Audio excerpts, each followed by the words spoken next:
Welcome, everyone, to our first ever Republican Economic Forum, organized here by the Vermont Republican Party and being broadcast live with thanks to our friends here at Northwest Access TV up in Franklin County. My name is Paul Dame, and I serve as the chair of the Vermont Republican Party, and I'll also be our moderator for tonight's candidate forum.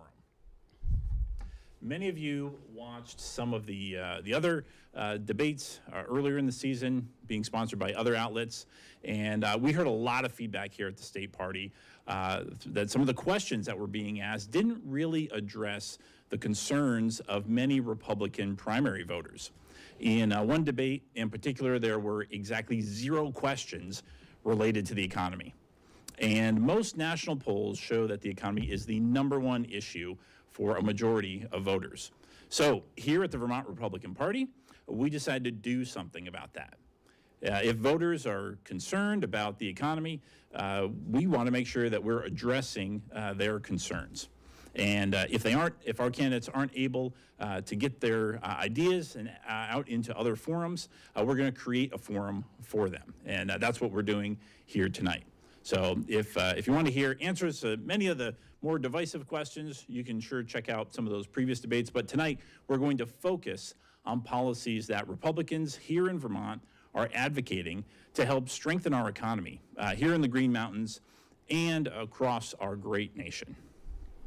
So for the past few weeks, we have been collecting questions suggested by you, members of the voting public. Tonight, we'll take some of your questions. We'll also, some of these have been reworked to make sure that they fit into a format that's easier for the debate. And we'll have our candidates for 3 separate offices here tonight. First, we have candidates for the U.S. Senate race. Then it'll be followed by the U.S. House race, and finally the Lieutenant Governor's race. Each forum will last approximately 45 minutes with a brief transition to allow us to set up the next forum. And during that time, I'll give you some important updates about the upcoming election and also give you an opportunity to engage with us online through text and through social media. Each forum will consist of a series of questions generated by those who submitted them through the website prior to tonight's event. And each candidate will be given 2 minutes to respond. And during the final round, we'll give candidates a 2-minute closing statement. If you're watching live, feel free to join the conversation on Twitter. We're encouraging you to use the hashtag VTGOPEcon or chime in through the comment section on our Facebook page, or if you're watching this on our YouTube channel. Also, for the very first time tonight, we're giving you the ability to engage via text with the Vermont Republican Party. And later on, after this first candidate, we'll give you instructions on how to participate in our live snap poll to show your support for your favorite candidate in the Republican primary. And you can do that by texting the word poll to 802-676-7579. Once again, that's text the word poll to 802-676-7579. All right, let's get started with our first forum here. And the first group of candidates here are competing for Vermont's U.S. Senate seat. That seat has been held by Patrick Leahy since my own mother was in high school. So Republicans are looking to their first opportunity here to reclaim that seat, which was previously held by a Republican over 40 years ago. So there are 3 candidates competing in this race. They are Christina Nolan, Myers Vermel, Gerald Malloy. Unfortunately, Christina Nolan was unable to join us. She had a previous engagement scheduled in the southern part of the state and was not able to make it back up here to our studio in St. Albans. So we'll go ahead and get started.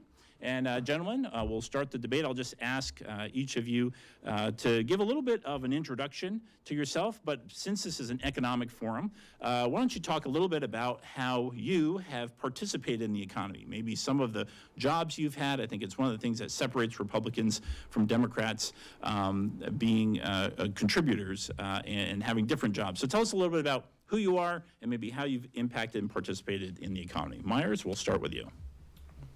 Paul, thank you very much, and thank you for hosting this debate. I know that it's been long planned, and I appreciate you putting it together. As you know, the PBS debates didn't really allow us to address the economic issues, which are not only important to Republicans, but most important to Democrats as well.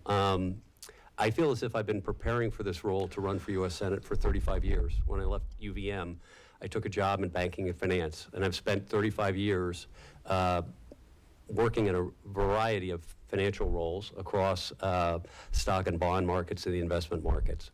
I bring a deep resume to help the state recover from its economic woes, not only to address inflation and the high cost of food, fuel and gasoline, but also to address the underlying economic issues that trouble the state. Relocation of jobs is something that I have a particular expertise in. I've relocated over 300,000 jobs in my career. That's about half the population of Vermont. And that's a huge number of jobs. And I believe that I'm really the best qualified to bring in new higher paying, high-tech manufacturing, insurance jobs to the state that would lift our standard of living. Our standard of living right now is $59,000 on average, and the regional average is $76,000. So we're $17,000 behind the region in terms of just income in general. There are three major accomplishments, I guess I could say, in my business career that I'm particularly proud of.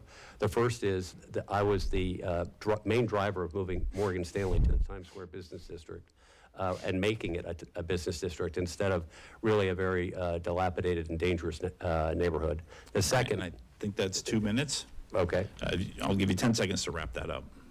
Well, I think I'll continue to my next answer, but thank you. All right. And Joe Malloy, give us an introduction to yourself. Sure, thank you, Paul. So I want to be your next United States Senator here in Vermont. I believe in God, country, family, and Constitution, and I am pro-life, and I'm not going to waver on any of those. What I bring to the table is 42 years of relative experience and service to our country and our government, and across that whole 42 years, I've demonstrated performance and leadership. For the last 11 years, I've been in senior business development positions in that capacity. I've grown business for different companies, and I've been working mostly in the Washington, D.C. area, supporting our government, mostly the Department of Defense, engaging customers, listening to their issues, developing value solutions. That's what I'm going to do for Vermonters as a U.S. Senator, and using those relationships and industry relationships and government relationships look to relocate jobs and grow business investment in Vermont. That's something that's not been happening with the Democrat Party. Same thing with leadership and performance, not been happening. I bring that to the table. 5 years before that, I served across many government agencies, federal, state, and local, in law enforcement community and emergency management positions, leadership positions. For the 22 years before that, I served in the United States Army. Worldwide, I've been part of a significant part of foreign policy that works and is successful. We don't have that now, and I'm a decorated combat veteran. I'm a West Point graduate. I'm the only candidate with a master's degree in business administration. I also have a graduate certificate in business intelligence from Georgetown. I'm also a parent. I have 3 children in Vermont schools. I'm not disconnected at 75 or 76, and I have a super PAC to get me to that next level. I'm the candidate that can beat Peter Welch. I ask people to vote with their heart and save America and save Vermont. All right, thanks. Well, we'll hop into our first question. This one comes to us from Donna, right here in St. Albans. It's often said that one of America's strengths is that we run 50 laboratories of democracy. So Donna asks, what are some economic policies you see in other states that should be applied on a larger scale? Or what are some mistakes that other states have made that we all need to avoid? Joe, we'll start with you. Let me go first, sure. So it's competition, Paul, and I've actually participated when I was in the Army. I lived in Georgia locally and at the state level a little bit, trying to work with government officials, trying to entice a very large corporation to relocate outside Savannah. That didn't happen. It's about incentives, and it's about taxes, and it's about housing, which we might talk about, but you have to offer a good deal. That's going to depend mostly on the state to work that up. I don't think it's been happening.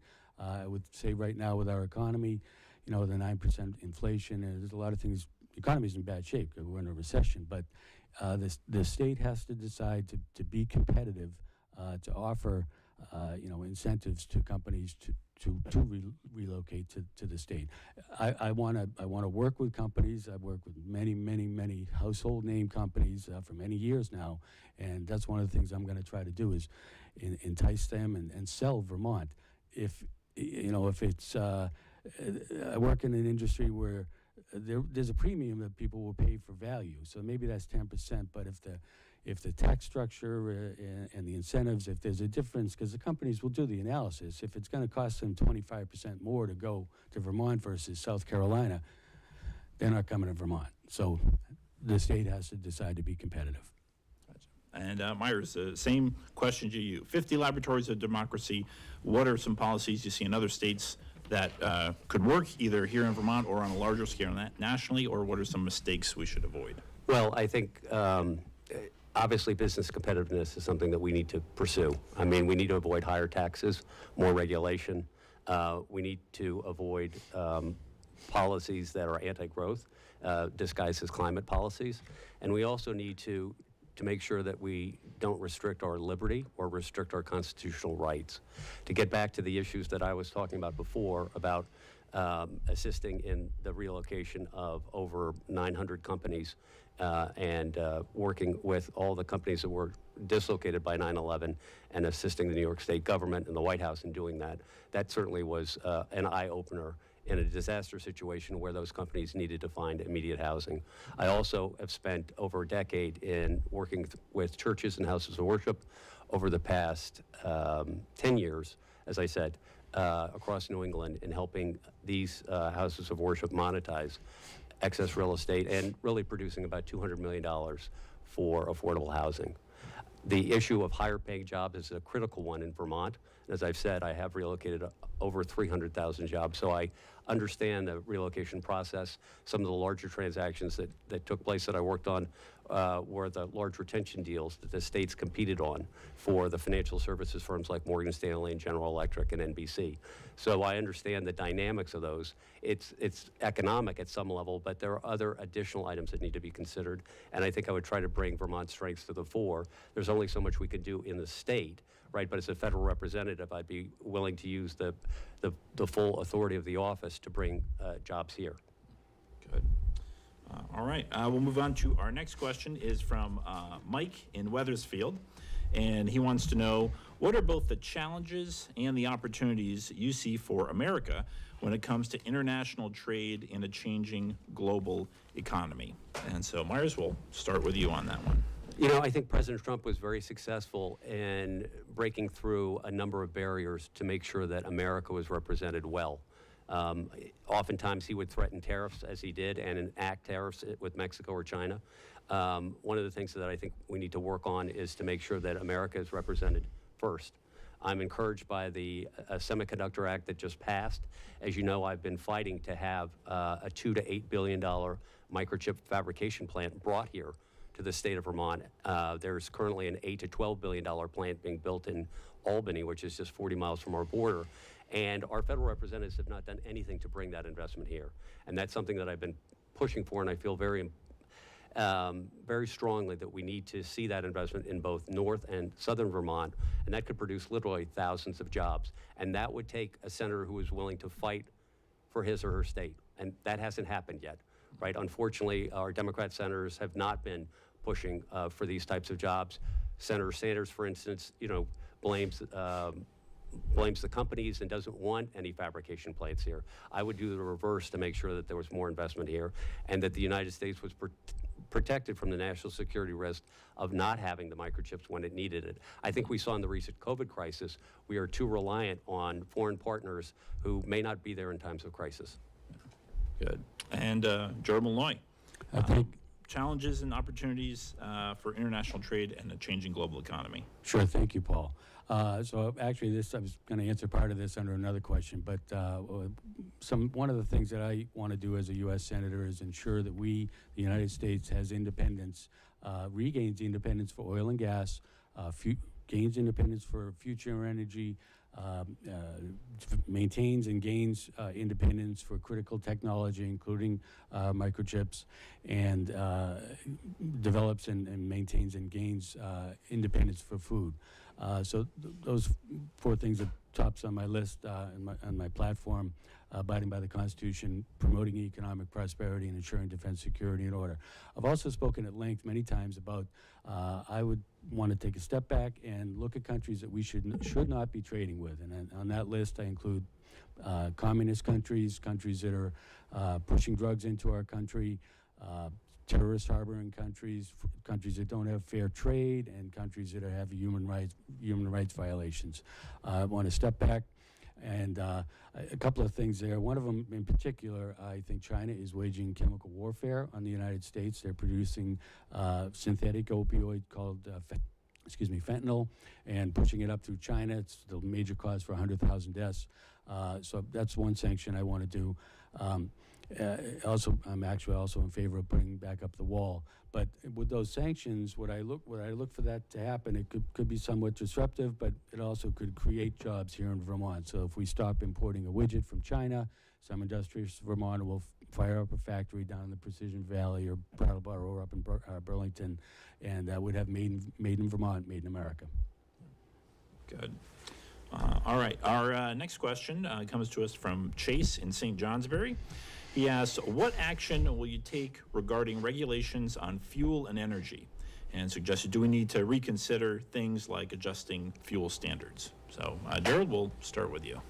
Sure. So I've also spoken right from the beginning. I think when I talk about abiding by the Constitution, we've had unconstitutional mandates and initiatives and even executive orders. Number one being day one of President Biden, where he started his crusade to kill the oil and gas industry.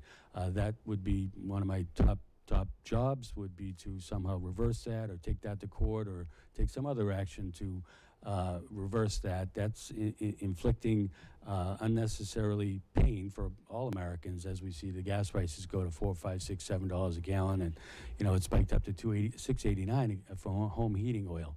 I also look at talk about the new Green Deal. I would also have called for a complete reevaluation of that, because it's, as I described the Global Warming Solutions Act, it's Swiss cheese. It's full of holes. And, we don't have the resources. We don't have an implementation plan. We've started, talking about it with some acts related to the infrastructure. But getting back to the resources, you probably just saw, we have Ford aligning with China and GM aligning with Korea just recently to get the resources that the United States does not have, lithium, cobalt, nickel, copper, to make that next step into future energy. So we've got to have a plan for that. And then most importantly, we've got to get buy-in from the American people. So we can't just, like the president's trying to do, back into the new Green Deal. We're not ready for it, and it's part of the economic hardship we're all experiencing. Thanks. Myers Mermel. Yes, I think the issue on energy is one that really hits Vermonters particularly hard, both with gasoline and with heating fuel. Of course, President Biden, when he took office, announced that he wanted to end fossil fuel, and he enacted moratoriums in drilling in Alaska, and also enacted a social cost of carbon tax, and made the EPA more stringent on car standards. And it's the regulations that we don't see that are really causing the prices of crude oil to rise, which then is reflected in gasoline prices. You may have noticed that gasoline dropped down maybe 40 to 50 cents over the past 2 months. That's because of the fist bump deal with the Saudi Arabian prince, where they made a deal that Saudi Arabia and OPEC Plus would supply us with 50% more crude oil in July and August. Now that deal won't continue, but I think that lays a path forward for creative Republicans like myself to, once in the Senate, to really move around the federal government and work with other states like Pennsylvania, which has 300 years of natural gas supply under its soil, also with Alaska, with these western states, and like you see Texas doing with the border, taking more authority back to the states. So what I'd like to do is work with other senators in Republican states to help them loosen up their energy restrictions so that we can get more supply. I don't think we can depend on the administration to help us produce energy independence, and I want to see the Republican Senate do that itself. Good. All right. Our next question will get into housing prices. Recently, housing prices have become increasingly unaffordable, especially to first-time home buyers. What do you see as the primary barrier to creating more housing that is affordable, and what policies would you advocate for to address this issue, which disproportionately affects younger workers? So, Myers? Yes, you've really conflated two issues. One is the cost of housing for new home buyers, and the other is affordable housing. So the cost of homes is really a reflection of the fact that we are not as wealthy as our neighbors. So you see that when people from Connecticut and from Massachusetts come up and buy houses right out from under you, cause bidding wars, and pay 10 to 20% premiums where you can't get those houses. So if we had higher paying jobs here, we'd be able to compete. Now the Biden administration has increased rates. Mortgages will be more expensive and housing prices will level off, but that's really no benefit because it's still unaffordable for many young couples. On the affordable housing crisis, however, I'm very concerned about what we're doing here. I built a lot of affordable housing. Vermont Housing and Preservation has $240 million in grants to build only 600 units. That's about $400,000 per door. Now this should be built and we have a need, they're only building 600 units. And we have a need for over 6,000 units, but they're paying roughly about 3 to 4 times the cost that it should take to build affordable housing. There seems like in broadband to be absolutely no business oversight. I mean, if you can think of, the example of Trump taking over Woolman Rink, I mean, that's how confused and unfortunately misguided our efforts are in affordable housing. Somebody's making an extra $100 million. I wish they were from Vermont. They may not be, probably from like Massachusetts. But we need to get to the bottom of housing and why this affordable housing is so very expensive. We need to cut the profit out and put the money back into building, which I will do. Joe Malloy, housing. Thank you, Paul. So it's two parts to the problem. First off, the Democrats have us in a real mess in terms of the economy, and with the 9.1 inflation, and we are actually officially in a recession. And what that is, as they look to tamp down the economy, and what that is doing is increasing mortgage rates. So mortgage rates have gone up to actually about 66% from 3 to 5 plus, and they're going to keep going up, and that's going to go on for a while. So the outlook is not good there on that aspect for people to be able to buy a new home. But it's also largely a state issue, and with a couple of parts there with Prop 250, what Vermont has done has made it restrictive to build new houses. It takes too long. It's too expensive. There's too many wickets to work their way through. Starter homes are not being built in Vermont because of that, and that's the next step to alleviate the problem. Part of that also is infrastructure. You go to towns and you get outside the town a little bit, and there's no infrastructure there. So the state is going to make the decision to build the infrastructure, or start building the infrastructure, and then reduce the restrictions that are, builders look at and say, I can't spend this much money and this much time to build a starter home. It's going to cost me too much. I'm not going to make money on it. So that's the state has to make some decisions in that respect. Thanks. There's a big difference between affordable housing and housing that is affordable. Our next question gets back to some policy here in Vermont. Earlier this year, Governor Scott vetoed the first attempt to implement the Global Warming Solutions Act through a new carbon tax, which would have raised the cost of home heating fuel. And certainly similar kinds of plans are being proposed at the federal level, things like the Green New Deal. What kind of impact do you see these kinds of policies having on our economy, either here in Vermont or nationwide? So Gerald. Me first? Yep. Yeah, sure. Thanks, Paul. So I would say for Vermonters, please get a hold of a presentation by Rob Roper from Ethan Allen, all about the Global Warming Solutions Act, and it's extremely informative. I call that act and subsequent parts underneath it a death sentence for Vermont, and that's what it is. So all Vermonters should become familiar with that. I would like to say thank you to Governor Scott for vetoing that, and for everyone that stepped up in the legislature as they tried to override that veto, and it didn't happen by one vote. So I guess the bottom line here is vote Republican. And but as I mentioned, the new Green Deal, I align that with sort of with the new Green Deal. It's that's actually where I first coined the phrase Swiss cheese plan, because it also it doesn't talk about the actual cost to Vermonters, and there are many parts of that if you read it. You know, it's even telling Vermonters how much wood they can burn in their home to try to stay warm, and it really actually how many cows they can have. And so there's a lot of parts of that Vermonters need to be aware of. I would also, like I said about New Green Deal, I think Vermont needs to take a step back, and I am 100% in favor of developing future energy capabilities, reducing emissions. I don't think there's a climate emergency like it's being pushed upon us, but I'm in favor of developing those things. But if Vermont were to enact Global Warming Solutions Act and all the parts of it, people would have to leave Vermont.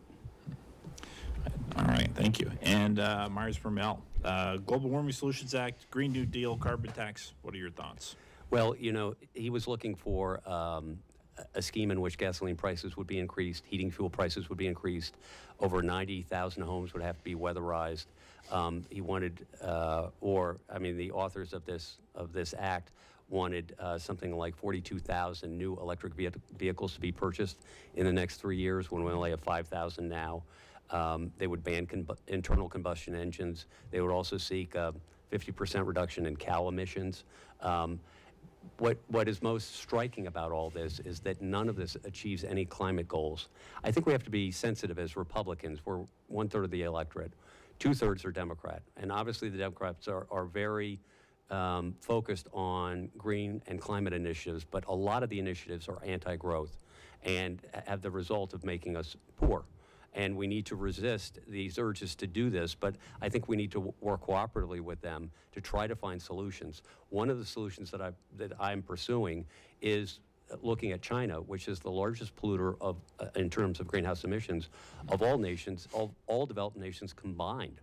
And in fact, they're building 12 new coal plants there this year. So the idea that we can benefit the climate by removing the heating fuel from the little old lady in Plainfield just isn't true. I mean, we really need to focus on the larger polluters, and I want to work cooperatively with the Democrats to make sure that these climate goals, that we can make progress on these things, because it does seem to be so important to them, and we just can't be in a position to subsidize their climate goals. We don't have any more money. Good. All right. Going back to the national level here, we've seen the U.S. national debt reach historically high levels under both Republican and Democratic control. How would you approach this issue if elected to the U.S. Senate?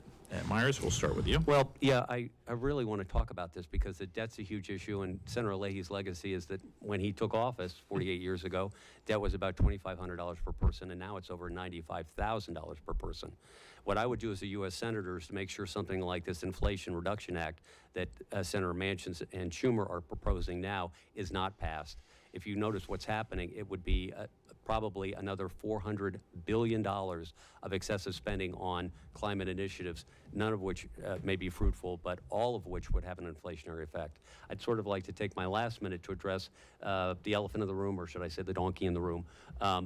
Christina Nolan is not here. This is the 5th candidate debate that I've attended. We want to keep the focus on the economy. I know, but why is it that Gerald and I have to answer questions, right? And I have to make a mistake at the beginning of the debate because I talk too long, and she doesn't have to attend any candidate debates. I want to make the point to Vermonters that Gerald and I are here to represent you. We're here because we care about Vermont. We're here to engage with Vermonters, right? And we take what you're doing seriously, Paul.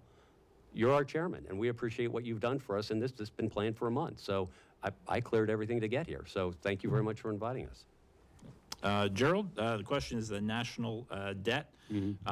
Republicans and Democrats both share some blame. What would you do differently if elected to the U.S. Senate? Well, instill discipline in Congress. Congress controls the budget, and I think it's actually been more Democrat overspending, well, it has been, than Republican, and particularly the last year and a half, with even Senator Manchin calls it reckless overspending. That is the reason, if you ever took economics, just churning out money, increasing the M2 money supply always and everywhere, that's going to result in inflation. That's why we have the inflation and now recession that we're in. So I would look to have discipline. I do not look, it kind of gets back to having the overall view of Republican versus Democrat. I'm not in favor of overspending or new taxes. So that's exactly what's going on now, and they're trying to push new taxes on us. I look to face Peter Welch, and I've done research that the national debt has gone up 300% on his watch. 300%. That's failure. That gets you fired. That's not performance. So,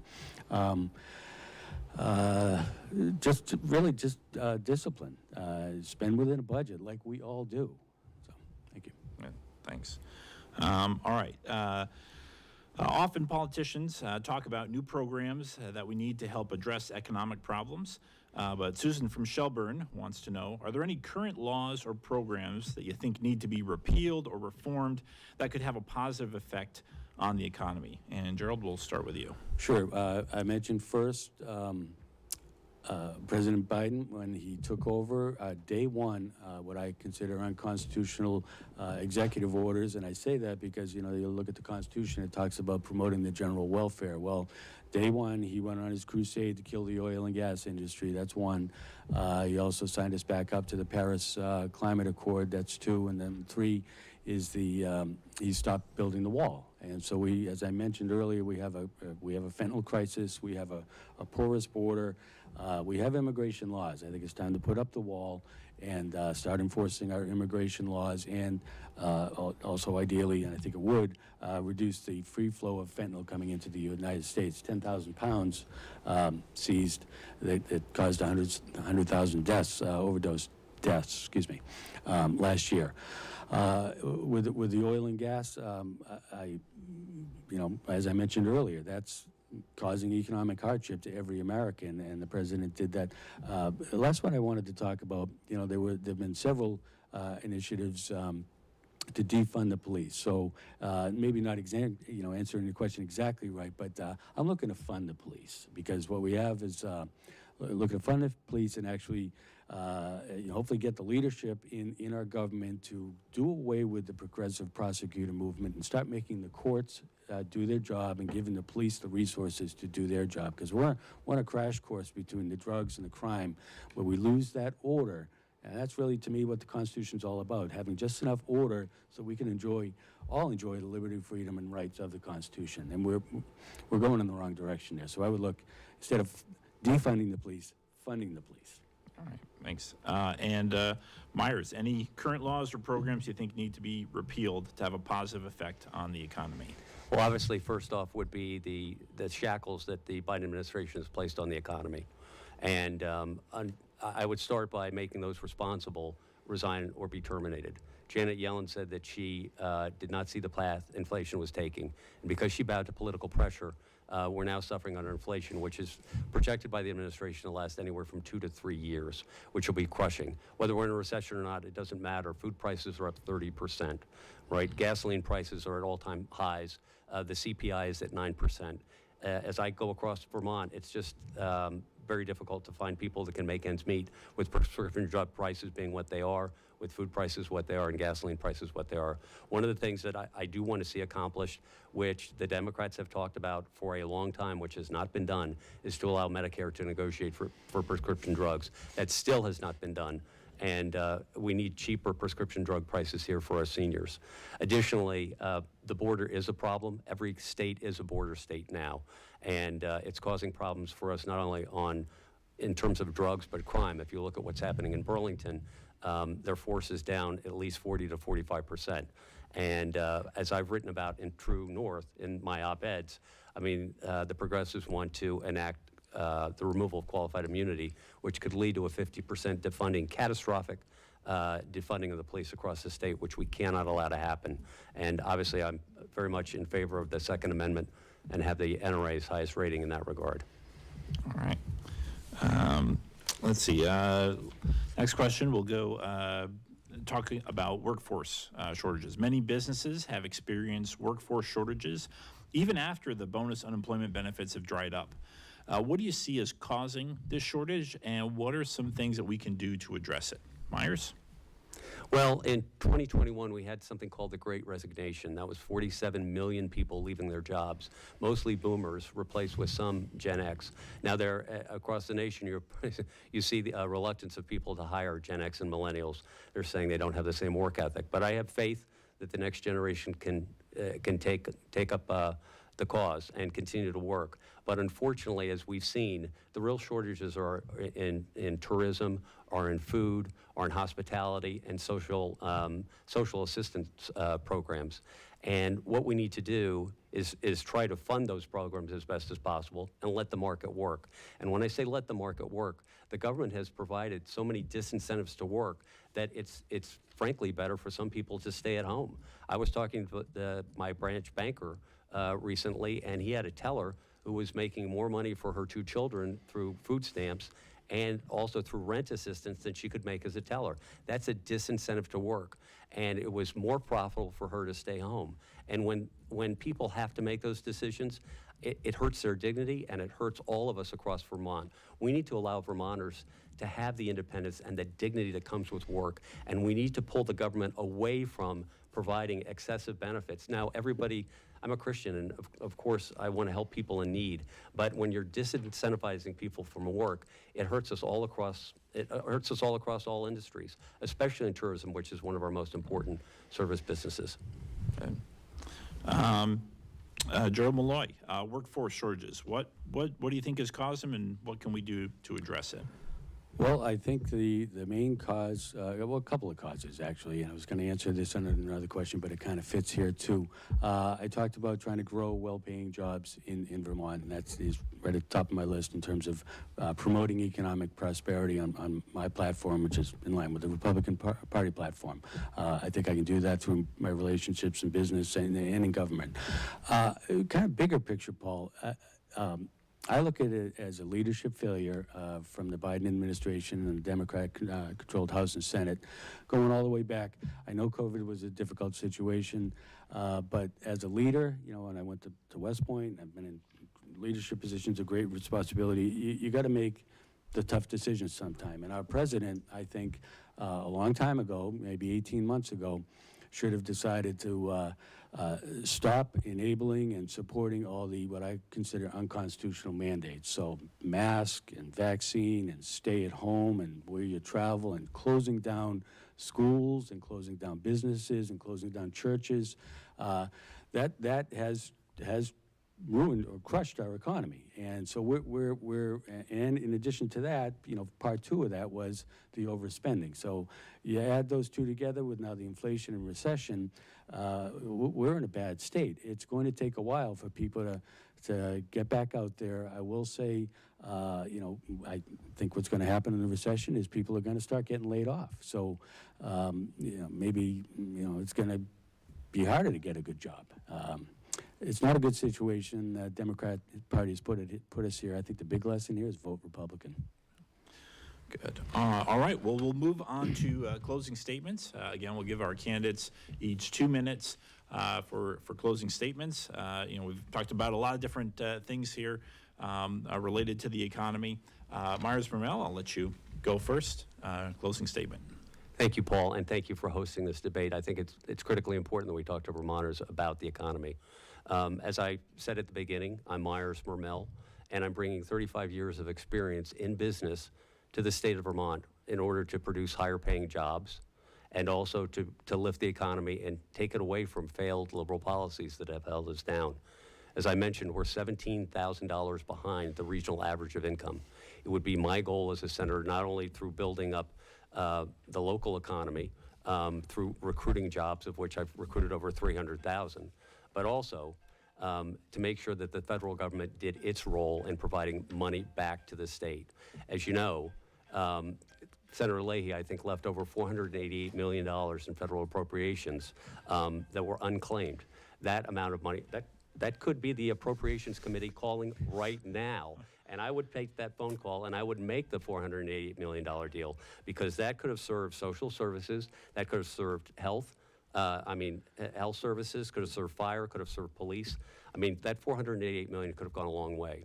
So we have to realize that as much as we want to build the private economy, our senator is responsible for making sure that Vermont is represented in the federal economy. And that's why the microchip industry is so important. Another thing I would turn the corner on is broadband. I try to make a deal with Elon Musk to provide broadband immediately rather than spend $550 million digging ditches to people's homes. I think we could even have free service rather than a free ditch. But I'd like to bring my new ideas on the economy to build Vermont to the Senate. We have not had that in 48 years, and it's time that Vermonters take it upon themselves to take their own economic health into account, and that they need to realize that the federal representatives that they appoint can make the difference in whether they're paying high prices in gasoline and whether they're paying high prices in food and high prices for heating fuel. So I'd like to remedy that and bring those prices down for the benefit of all Vermonters. Thank you. And Joe Malloy, your closing statement. Thank you, Paul, and thank you to Northwest Access TV for hosting this. This is a great event. Well, it's been 7 months, and it's been a fantastic experience and an honor to get out there and meet Vermonters across all 14 counties and many thousands of Vermonters. And it's great to see Vermonters want change, and I would ask Vermonters to vote Republican and consider your candidates. I think I am the best candidate, most qualified candidate for this position, and I base that on my 42 years of relative service. My platform, abiding by the Constitution, promoting economic prosperity, and ensuring defense, security, and order. I think in my military, government, and business service and performance and leadership, I'm the right candidate to do that for Vermont. I did want to say, also been endorsed by the NRA, their highest rating for a candidate, and the Gun Owners of Vermont, pro-life rating, Veterans for America First, and United Christians for America, a couple of major organizations. I'm also honored to have been endorsed by some great Republican legislators, Vicki Strong, Art Peterson, Larry Labor, Mark Higley. I look forward to serving Vermonters, all Vermonters in Vermont and the United States, under the Constitution, in accordance with the values I learned at West Point, duty, honor, and country for a better future for Vermont. May the 14 stars shine bright. May God bless America. Thank you. All right. Well, thank you both, gentlemen. It's a pleasure to have you here. Again, if you're just joining us, we've just completed the first of a series of 3 debates. As I mentioned earlier, if you'd like to vote in our unofficial poll, just text the word poll to 802-676-7579. And you'll get to show your support here first for the U.S. Senate race. Then later on, we'll have, you can weigh in on the U.S. House, the LG race as well. Once again, you can participate by texting the word poll to 802-676-7579. All right. Now, while we'll take a moment here to transition, let our U.S. Senate candidates head out and bring in the House race candidates. I just want to talk to you for a few minutes about some important things regarding the Republican primary coming up here in next Tuesday, August 9th. The first thing you should be aware of is that because we've got a once-in-a-decade redistricting process, that means some voters that have been going to the same polling place for 10 years may have found that their polling place has changed. This happens because every 10 years, once we complete the census, some of our political boundary lines will change. So we get new House districts, new Senate districts, and that means that some people will have a new polling place as well. So you might get moved from one district to another. This could result, like I said, in a change of polling location and what your ballot might look like. So make sure that if you plan to vote in person on August 9th, contact your town clerk to confirm where your location is. I know there was a recent story about this regarding the city of Rutland. It's estimated about a third of the residents there may be voting at a new polling place for the first time this year. So make sure that you know where you need to go before you vote. On the other hand, if you will be out of town or otherwise unable to vote on Election Day and you're planning to mail your ballot in, please make sure you're aware of a few important rules for the primary. If you have concerns about mail delivery times in your area, don't forget you can always bring your ballot directly to your town clerk. Secondly, since Vermont has an open primary, that means if you did a mail-in ballot, you've got 3 ballots, but you can only vote in one party's primary. While I'm sure you'll know how to fill in your ballot for the Republican primary, it is important to make sure that you follow the instructions on the other 2 blank ballots. If you're mailing those ballots in, you are required to return the unused ballots in a separate envelope that indicates that you did not intend to vote in those primaries. So your failure to do that could result in your vote not being counted properly. So the instructions are included with your ballots, but if you have any doubts, you can contact your local election official for clarity. This is it's easy to make a mistake, and it can also be avoided, certainly, by making sure that you vote in person, either on Election Day or early at your town clerk's office. Lastly, you might notice that depending on where you live, some of you who have voted early, you've seen some blank spaces on your ballot where there is no candidate running in the Republican primary. This means that at the time of the filing deadline back in May, nobody had stepped up to run for that office. And there are 2 important things that I wanted to say about that. The first thing is that in some of these cases, your local Republican town and county committees have been working hard, and many of them have successfully recruited somebody to run during the last 2 months. And if you want to make sure that we can get that candidate on the ballot, you can contact us at the state party, and we can get you the information about the new Republican candidate that we have to write in for that blank space that's on your primary ballot. Again, if a candidate gets 25 write-in votes for the state house or 50 write-in votes for the state senate during the Republican primary, then their name will be on the ballot for the November general election. And as a Republican primary voter, you can help out with that. The second thing is if that doesn't happen, if there's still a way for us to get somebody on the ballot, you're looking at an empty slot on your local ballot, and it has, and you're thinking, gosh, maybe I should run. There's literally nobody else. Please get in touch with us. You can either reach us through the form on our website, or right now, you can text RUN, R-U-N, to our text line number 802-676-7579. Or even if you've been thinking about running, but you know that maybe this year is too soon, don't worry about it. We're already starting to recruit for 2024. So filling out that form just means that you're interested, you want to get some more information. As Wayne Gretzky once said, you miss 100% of the shots that you don't take. And Republicans will lose 100% of the races that we don't compete in. So we have some terrific House reps today who heard my appeal on social media 2 years ago, and they jumped in the race. They won the seat, flipping a seat that was held by a Democrat. So even if you've got no experience, you can win that seat the first time out, and it could happen to you. So if you have any interest at all, make sure you check us out on the website, or you text RUN, R-U-N, to 802-676-7579. Again, even if you don't want to serve in the legislature, Republicans need more candidates for justice of the peace as well. In Vermont, JPs serve a critical role in election oversight.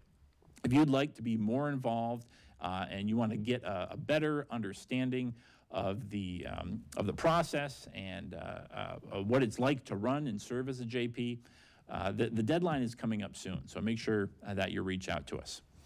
Next, we'll show you a few slides of people who have taken up the challenge and decided to step up and put their name on the ballot for some of these legislative races. This is not an exhaustive list, and we are adding new names every week as the primary approaches. So if you live in any of the towns that we're going to show here in just a moment and you haven't voted yet, make sure you jot down the name and of these candidates, write them down for the correct race on your primary ballot so that Republicans will have a candidate in the November general election. Or if you've got a friend, family, coworkers, anybody that you know who lives in some of these towns, make sure to let them know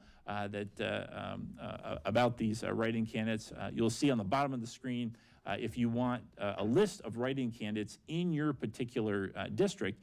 You can also reach out, text the word candidates to 802-676-7579.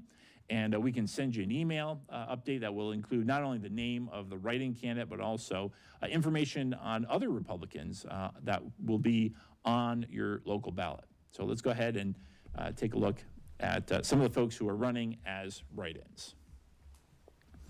All right, this is an important one. We start out in Williston. It's the first time we've had two Republicans in that district in a while, but they both need your help to be written in. We've got Bruce Roy and Tony O'Rourke, who ran just 2 years ago. So if you live in Williston or the greater part of Williston, and you've got a Republican ballot, make sure that you write in Bruce Roy and Tony O'Rourke. Also, we've got Joe Gervais in the Bennington 4 district. That includes the towns of Manchester, Arlington, Sunderland, and Sandgate. So if you live or know anybody in those towns, pull in a Republican ballot, make sure that they vote for Joe. Mark Donka is going to be running for the House, again, as a write-in candidate. He's in Hartford. Now, Hartford's a large enough town that it's split up into multiple districts, so Mark is going to represent that Windsor 6 district. And again, if you text candidates to our numbers, 802-676-7579, and if we've got your address, we can let you know if you live in Mark's district. We also have Matt Stralka. He's going to be running in the Windsor Orange 2 district. That's a district that Bill Huff is running in for the House. That's a 2-member district, so we've got a second person to run. Matt has stepped up, and that includes the towns of Thetford, Stratford, Sharon, and Norwich.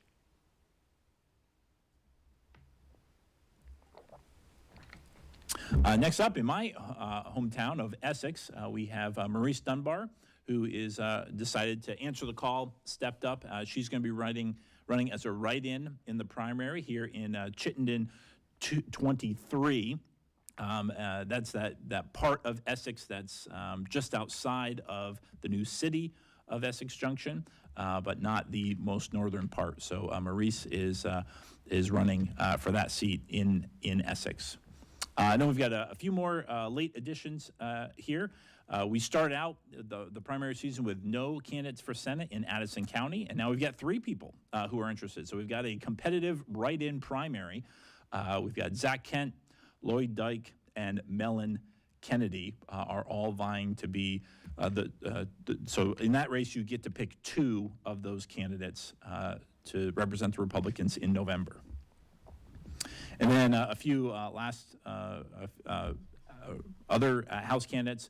Dodge Gaskell is going to be in Orleans 3. That includes Brownington, Barton, and Westmore. We also have Deborah Davidson stepping up to run in the Caledonia 1 district. That includes Waterford, Reigate, and Barnett. So thanks, Dodge and Deborah, for stepping up there. We also just got notified Brian Christie is going to be running in the new City of Essex district. That's going to also known as Chittenden 22. So a few more House candidates. Now, this is not an exhaustive list at all. There are probably people that are still in the process of deciding. So again, if you text candidates to our number 802-676-7579 and make sure that we know what your address is, we can look that up and get that information to you probably sometime later this week. And I'll tell you, as a state party chairman, recruiting is one of the toughest jobs that I have in this role. So many Republicans across the state have such fantastic, valuable skill set that they can easily make more money doing something in the private sector than they can serving in the legislature. But despite some of those challenges, we have over 100 candidates running either for the House or for the state Senate this year. Now, the job, my job anyways, is to support these candidates that we have recruited. And that's where I could really use your help. If you like what we've done here tonight, or what we're doing so far, how Republicans are, putting forward policies to address the top issue that's facing Vermonters today, namely the economy. If you support our candidates, our ideas, would you consider making a donation to help us to do more events like this? We could probably host a 3-hour event once a week and spend the whole night talking just about housing. Or we could spend a whole nother night talking about the energy sector, or even a third night talking about workforce development. There's a number of different things that we could do, but for us to do events like that, we need the support of people like you. The 2022 election could be a jumpstart to a great comeback for the Republican Party in Vermont, but we need you to get the ball rolling. If you're able, please take a moment now, text the word donate to our text line number 802-676-7579. You'll get a link that'll send you directly to our secure donation page where you can make a donation of $25, $50, even $100. Now, even if you make a donation of just $5, it would send a message to me here at the State Party that you support what we're doing. It takes a lot of effort to plan, to pull off an event like this. And it's only worth doing, at least in my mind, it's only worth doing if Republican voters out there like what we're doing and appreciate it, find it worthwhile. So whether you support the party, taking the step to make this forum happen, or you're just glad that we've got a great group of candidates to choose from here in the primary and glad to have them all in one place, take a moment to show your support, either by going to our website at vtgop.org or texting donate to 802-676-7579. And you can make your contribution right now. All right, with that, I think we'll head on to our next batch of candidates. I think we're ready here. So let's turn our attention to the U.S. House race. Now, one thing, I'll need to start off with a brief explanation. While there will be 3 names listed on your ballot, you'll see there's only 2 Republicans who are present in tonight's forum. That third person who is absent tonight was not invited to the forum because they have publicly declared that they are not a Republican. And also they have said that if they had won the Republican primary, they would decline the nomination, which would leave the Republican Party without a candidate for U.S. House. So while we welcome independents, even former Democrats who want to work with the party, engage with the party, we do ask that anybody who's seeking the state party's nomination carry it with them through to the general election. So if you want a Republican to vote for in November, you should choose from the 2 candidates that we have here tonight. So we'll start off here. On my most immediate left is Erica Reddick. And also we have Anya Tino on the other end of the table. Ladies, thank you very much for joining us. Thank you, Paul. Thank you, Chairman Dan. Good. Well, we'll start out with the first question, and I'll start with you, Erica. Just introduce yourself to voters. Maybe tell us about how you have fit into the economy that we have here in Vermont. Maybe your first job or a job that really taught you something about what it's like to work here in Vermont. Erica? Oh my gosh, my first job in Vermont was a cashier at Grand Union in St. Actually, my first job was helping my mom teach gymnastics. Now that I think about it, technically, my mom had her own gymnastics business, and I started helping her coach probably when I was 12 years old, even just helping put out the mats and clean up, and learning how food got put on our table and how bills were paid. So I learned from a very young age that we are expected to work hard to take care of ourselves, and not just ourselves, but take care of others. As of today, I am the president and owner of I Love Your Money, which is an accounting firm, a bookkeeping practice, and I do small business consulting. So not only do I contribute to the economy as a small business owner, I help small business owners contribute to the economy as well. Everyone from doctors and therapists to architects and construction workers, everything in between. I'm also a housing provider in Burlington. My husband Benjamin and I own a triplex in Burlington, and anyone who's ever owned property in Burlington knows what a challenge that is. So I also got to act as a member of the Planning and Use Management Committee when we lived in Hollywood. So I was elected, voted in for a position even in very liberal Hollywood to help shape and form our neighborhood in Hollywood. Good, thank you. And Anya, give us an introduction. Well, my first job right out of high school was managing a dairy farm. I had been in farming since I was a little kid, so I knew what I was doing, thankfully, which made that a lot easier. From there, I moved into business and marketing, and I'm currently in management. I work with hiring employees, managing employees, so I'm very much aware of the difficulties that we're facing right now with workforce and having enough people to fill the jobs that we have within our state.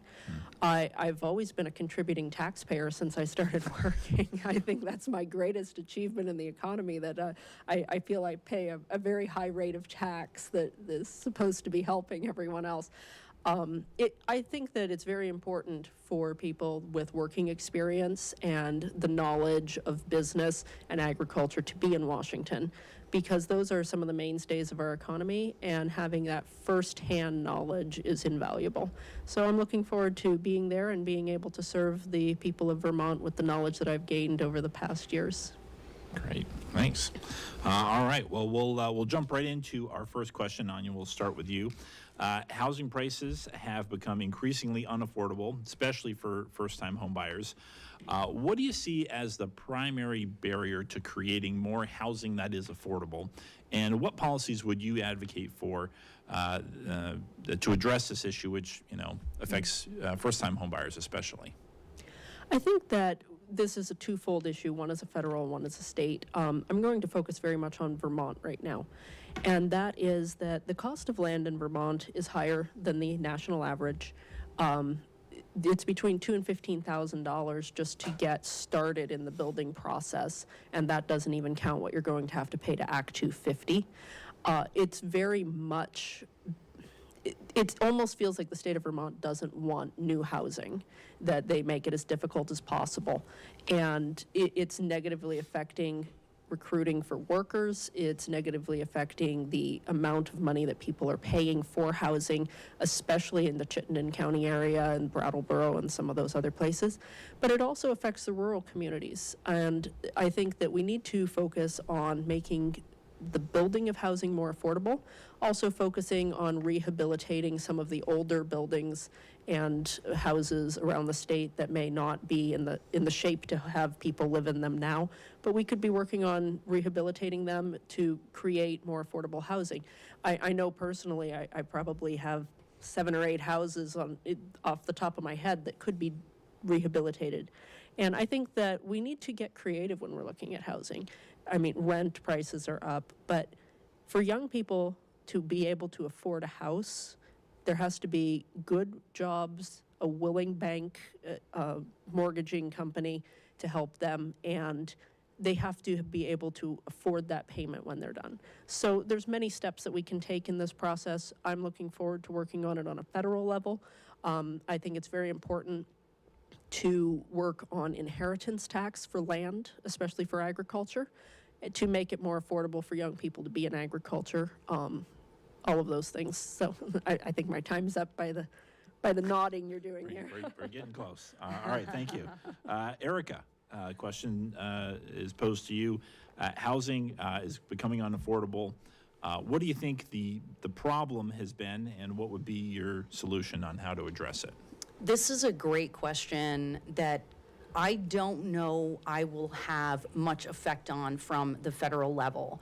We see that so much of what makes Vermont unaffordable is actually government overreach, government regulations here in Vermont. So number one, we would need to repeal Act 250, or at least severely reform it to make it so if I want to build a 13-unit apartment building, I'm not spending hundreds of thousands of dollars in permits and fees before I've had an architectural drawing or a shovel put in the ground. I think in the short term, we have to address the fact that one of the big things we're dealing with is also market forces, right? So Act 250 is preventing us from being able to build new housing, or it's making it cost prohibitive, which makes investors want to go to places like North Carolina, Tennessee, or Texas, where they're seeing a boom in population. So Vermont, we're seeing our population shrink. It's also a very ugly regulatory environment. We're 47th out of 50 in economic performance, or economic prospects. So we got to deal with that, number one. And perhaps what Vermont could do in the short term is put a moratorium on allowing second home or investment purchases here in Vermont. If we already have a housing shortage, and then we have a pandemic where everyone wants to flee large cities and come to our beautiful little state, we need to make sure that the housing stock is actually for local people, and this includes especially in Burlington, where we see that UVM actually controls the majority of our housing stock, of our apartment stock. So short-term moratorium on investing and second homes while we reform Act 250. All right. Thank you very much. Next question, we'll go back to you, Erica. Chase from St. Johnsbury asks, what action will you take regarding regulations on fuel and energy? Do we need to reconsider things like adjusting fueling standards?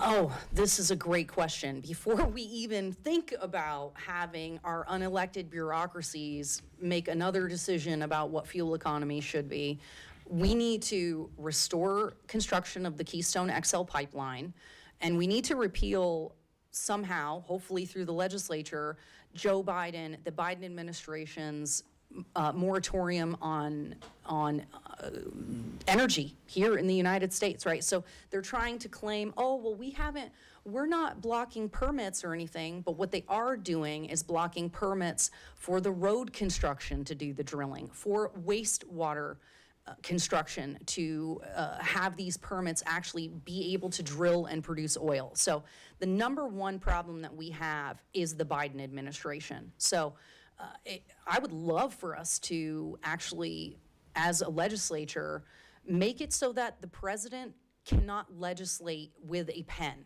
We need to severely limit the president's ability to write executive orders and demolish huge portions of our economy with just the stroke of a pen. Thank you. Anya, what are your thoughts on fuel, energy? What actions would you be taking? So I am much in favor of reopening the XL pipeline, the Keystone pipeline. I would also like to see us not only drill for our own oil, but begin refining it again and to become an energy exporter. It was good for our economy when we were doing that, and I'd like to get back there. The Biden administration has declared a war on traditional energy, and it is punishing the American people and Vermonters who are using traditional fuel, not only for their vehicles, but to heat their homes. And this is a life and death situation when you consider the severity of Vermont winters.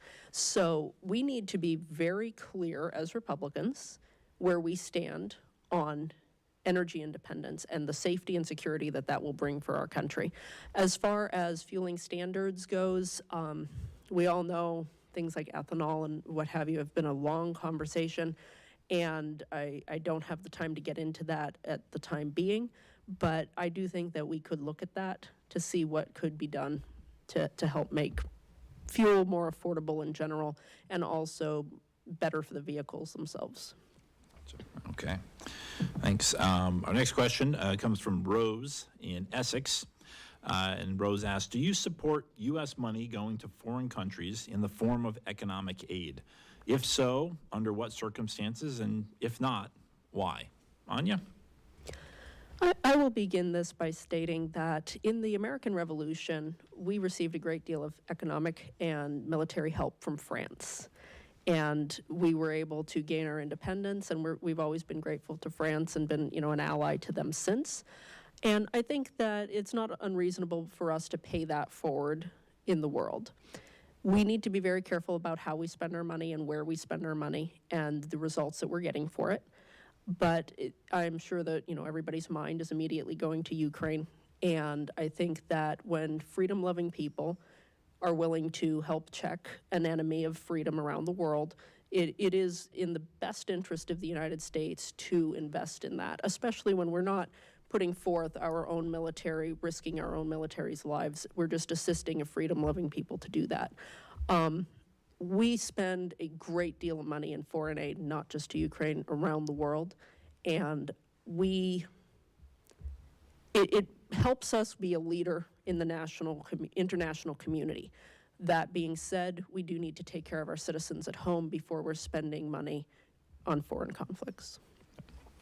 All right. And Erica, U.S. money going to foreign countries in the form of economic aid.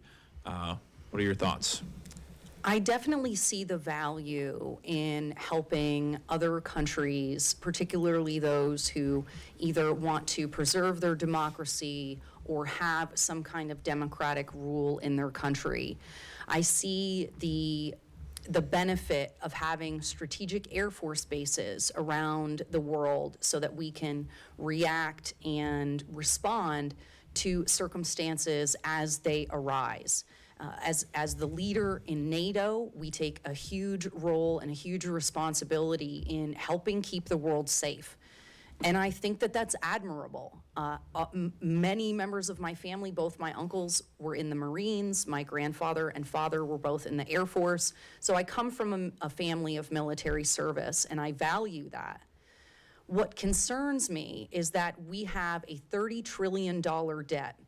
The U.S. budget this year was $6 trillion, and the Biden administration only expects to receive did I say trillion? $6 trillion and then $4 trillion in revenues, which means we're starting out with a $2 trillion deficit.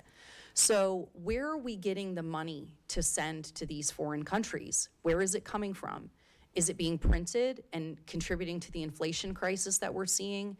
Is it being borrowed from countries like China that hate us and are our strategic enemies? I think we have to be really careful and really cautious when we decide that money should be allocated to foreign countries, particularly if we can't trust their government to use the money wisely, when we see record amounts of illegal immigrants and drugs pouring across our borders, that we're not protecting ourselves. It just leaves the American people to wonder, what are we spending our money on? And is this actually a valuable use, providing any security for our country? Okay, thank you. All right, the next question is about workforce shortages. Many businesses have experienced workforce shortages even after the somewhat controversial bonus unemployment benefits dried up. We're still seeing issues there. Erica, what do you see as causing this shortage, and what are some things that you would propose to address it? We still see a huge portion of the 3.25 million Americans who have not, 3.25 million Americans have not returned to work since 2020, or so we have 3.25 less working, right? Those folks primarily are saying that they're living off of savings, spouses, government checks, and still some unemployment. I mean, I know somebody who was on unemployment for 6 months before the pandemic, was still on unemployment after, and that person has a law degree and is fully capable of working. So we're just seeing a lot of folks who are, I think, honestly depressed and struggling emotionally and mentally, and they've just checked out and they've decided not to return to work. 30% of women who were surveyed have not returned to work because they're facing childcare issues. They've either decided to stay home to take care of their kids or to school them. They don't want to send them back to the schools. They feel afraid for them. So we're seeing this kind of across the spectrum, people just asking themselves, what is my purpose? What do I want to do with my life? Am I fulfilled? And that, coupled with the fear and the government supports, is just leading people to not come back. They're deciding that they have other options. And while I think it's great that people are deciding to stay home and take care of their families, I think we should encourage that. But it's actually the majority of the folks are leaving retail and restaurant establishments. Many of them, their jobs were completely eliminated and the places that they worked for closed. So what we need to see is the government getting out of the way so that we don't continue to see its rules and regulations close businesses. Okay, thank you. Anya, what are your thoughts? What do you think is causing the workforce shortages, and what would you do to address it? We're seeing record numbers of people, especially as they approach retirement age, leave the workforce. In Vermont, we have an aging population, so that's disproportionately affecting us. The younger workers that are coming in oftentimes are lacking the skills or the understanding of the way the workforce is going to be. I deal with this every day. I've had 3 employees that I've hired that lasted 2 days and then left. And they were all on the younger side, some of them younger than others. And it was really just like kind of a shock to them what an 8-hour workday looked like. And it's unfortunate that that's the case, but I believe that we need to be incentivizing high school students to be learning some trades right through high school. Not everybody is going to go on to higher education. It's just not for everybody. And they should be able to come out of high school with some basic skills for the workforce. In Washington, I would like to see legislation enacted to incentivize people who may be on the lower income side of the workforce. It's what I refer to as the working poor. They're holding a job, but they're still not making it. They're still not able to make the ends meet. And especially women with children and so forth, et cetera, that will lose the, perhaps health benefits or something that they're receiving from state assistance if they go to work. We need to change that so that when they're working and they're putting into the economy and they're paying their taxes and all of these things, they're not losing out. Because what we're seeing right now is the government has incentivized staying home. And it's a very hard thing for an employer to combat when you can do nothing and make more money and people aren't really signing up for that work. So I would like to see that change as quickly as possible. It will help businesses immensely. All right. Our next question comes from Ron in Danville. He says, our education system needs to prepare young people for the future economy. Where are we succeeding in our current approach to education, or what improvements would you support? Anya, we'll start with you. So that really goes back to what I was just saying. I think that we need to be teaching some more life skills throughout the high school years. We need to have people able to budget and understand how, to work and basic skills for their life. We also need to focus very much on the actual academic skills that school used to teach, reading, writing, arithmetic, history, geography, all of those things. And unfortunately, those things are being pushed aside for the school systems, the supervisory unions, teachers' unions, to push a political agenda to the children. So much time is spent on pushing a woke agenda and to teach a politicized and skewed version of history that the actual academics are lacking. And we need that to change. And I think that it's very important for people to realize that whether their children know it or not, they are being taught these things through the Vermont school system. And it's something that's been investigated quite thoroughly. But what parents need to know is that they have a choice for their children's education. I will always support school choice, and they are the best person to decide where their child is educated. and how to move forward with that education. If private school is the option they want, if homeschool, I would like to see charter schools, all of these things. So we do need a change in the education system, and I would like to see that very much. I will work towards that in Washington. All right, Erica, education is there to prepare kids for a future economy. What's working, and what do you think we should be doing differently? Education is probably one of the hardest questions for us to approach because there are so many facets to it. Number one, we have the federal government kind of telling states and municipalities what they need to do, and then local municipalities feel like they don't have enough money to accomplish all of their goals. And while you can never spend too much money on education, you can spend more than the taxpayers can afford. And in the state of Vermont, we spend about $20,000 per pupil, which is the second most in the country. And yet we don't have the academic outcomes that you would expect for an investment like that. So where we're succeeding is we're prioritizing education. This is a good thing.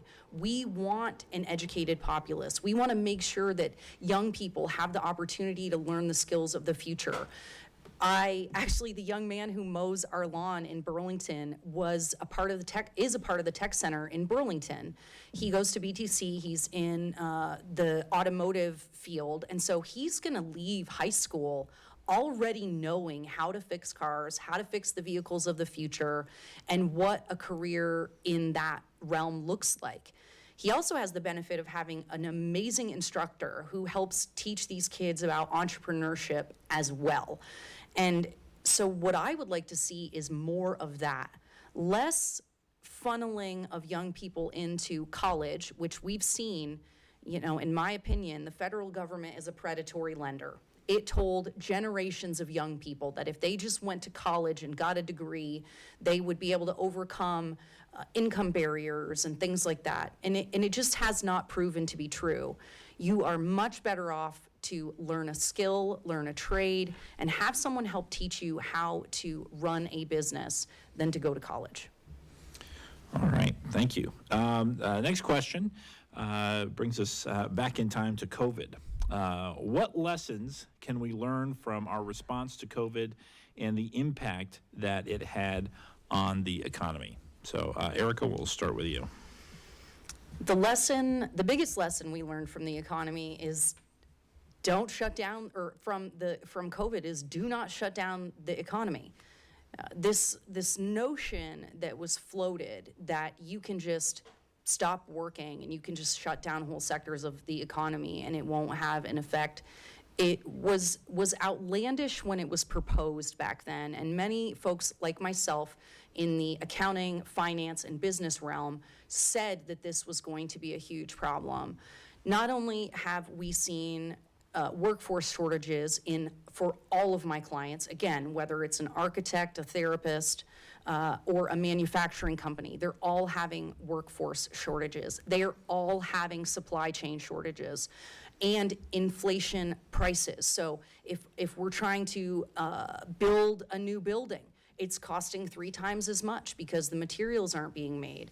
And so I think more important than anything is that the Federal Reserve, the federal government and the Federal Reserve should not be trusted with the ability to decide whether or not your job is essential, whether you are essential, whether your industry deserves to exist or not.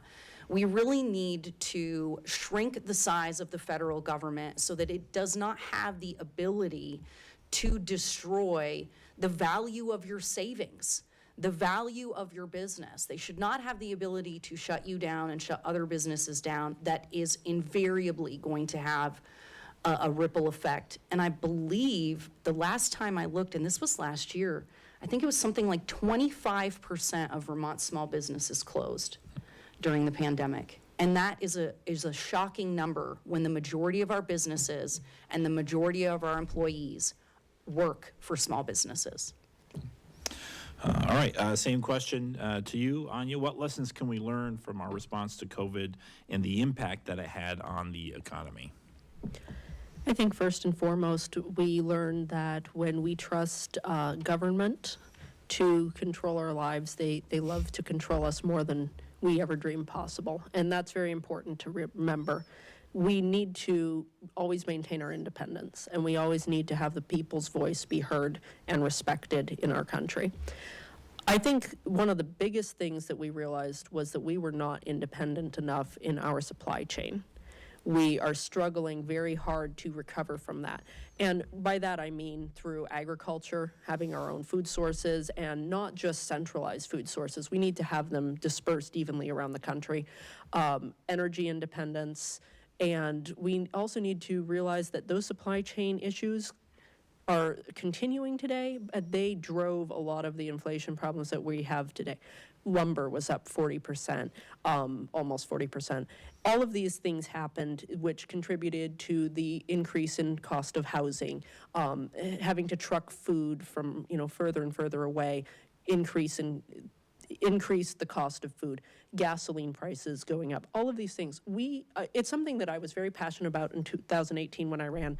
We need to be ag independent, we need to be energy independent, and we need to be medical supplies independent. We should be manufacturing our own medical supplies. We were purchasing masks from China when this started, and China stockpiled everything they needed and left the rest of the world just without. So it's very important. I think we also need to look at COVID, not just from an economic standpoint, but from a national security standpoint, that countries that are enemies of the United States saw this. They saw how it shut down our economy. They saw how effective it was. And we need to make sure that we have our stockpiles ready, that we're doing the research necessary, and that we're doing the intelligence work necessary through the government to make sure that we aren't subjected to this type of thing in the future. Thank you. All right, Anya, we'll start with you on the next question. We have seen the U.S. national debt reach historically high levels under both Republican and Democratic control, right? So blame on both sides. How would you approach this issue in Congress? I would like to sit on Budget and Appropriations Committee, oversight of government spending and budgeting.